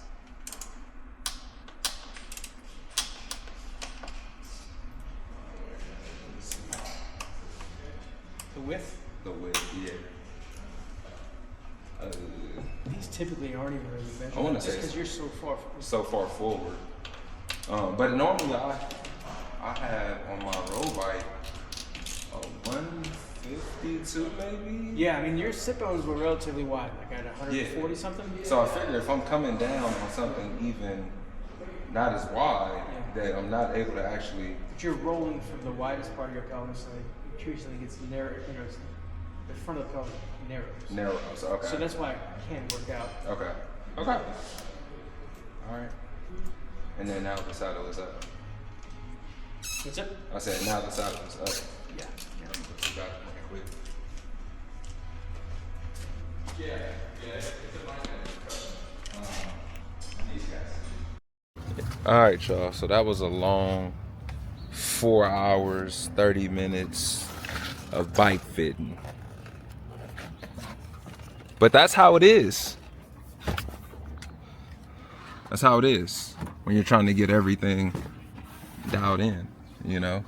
Sometimes it takes some time to do a proper bike fit. So yeah, I'm all dialed in. Saddle got raised a bit. Changed out the cockpit completely. Got the fast TT up there. Got some more range of motion with the shoulders. Narrowed it up a little bit. But yeah, we are looking really, really good. Feeling really good too. The feet had some numbness. So I got some inserts put in my shoes. Felt like, even though I wasn't necessarily riding, it completely just went away. Like as soon as I put my feet in. But hey, I got the full bike fit up there. I'm just gonna upload the full thing so you can kind of skip through it to whatever part you may or may want to see. Maybe you don't even know what a bike fit is, or maybe you've never gotten a bike fit. It would look something similar to that. But all in all, great day. Tomorrow, Saturday, we're gonna be riding minimum 100K. Maybe come up to Williamsburg, ride on a trail or something like that. But yeah, we're definitely riding tomorrow, test it out. Like I said, it's not a great idea to get a bike fit, you know, this close to the race, but it is what it is. I had to do it. So everybody not me though. All right, y'all. Ironman Smitty, we are out. Peace.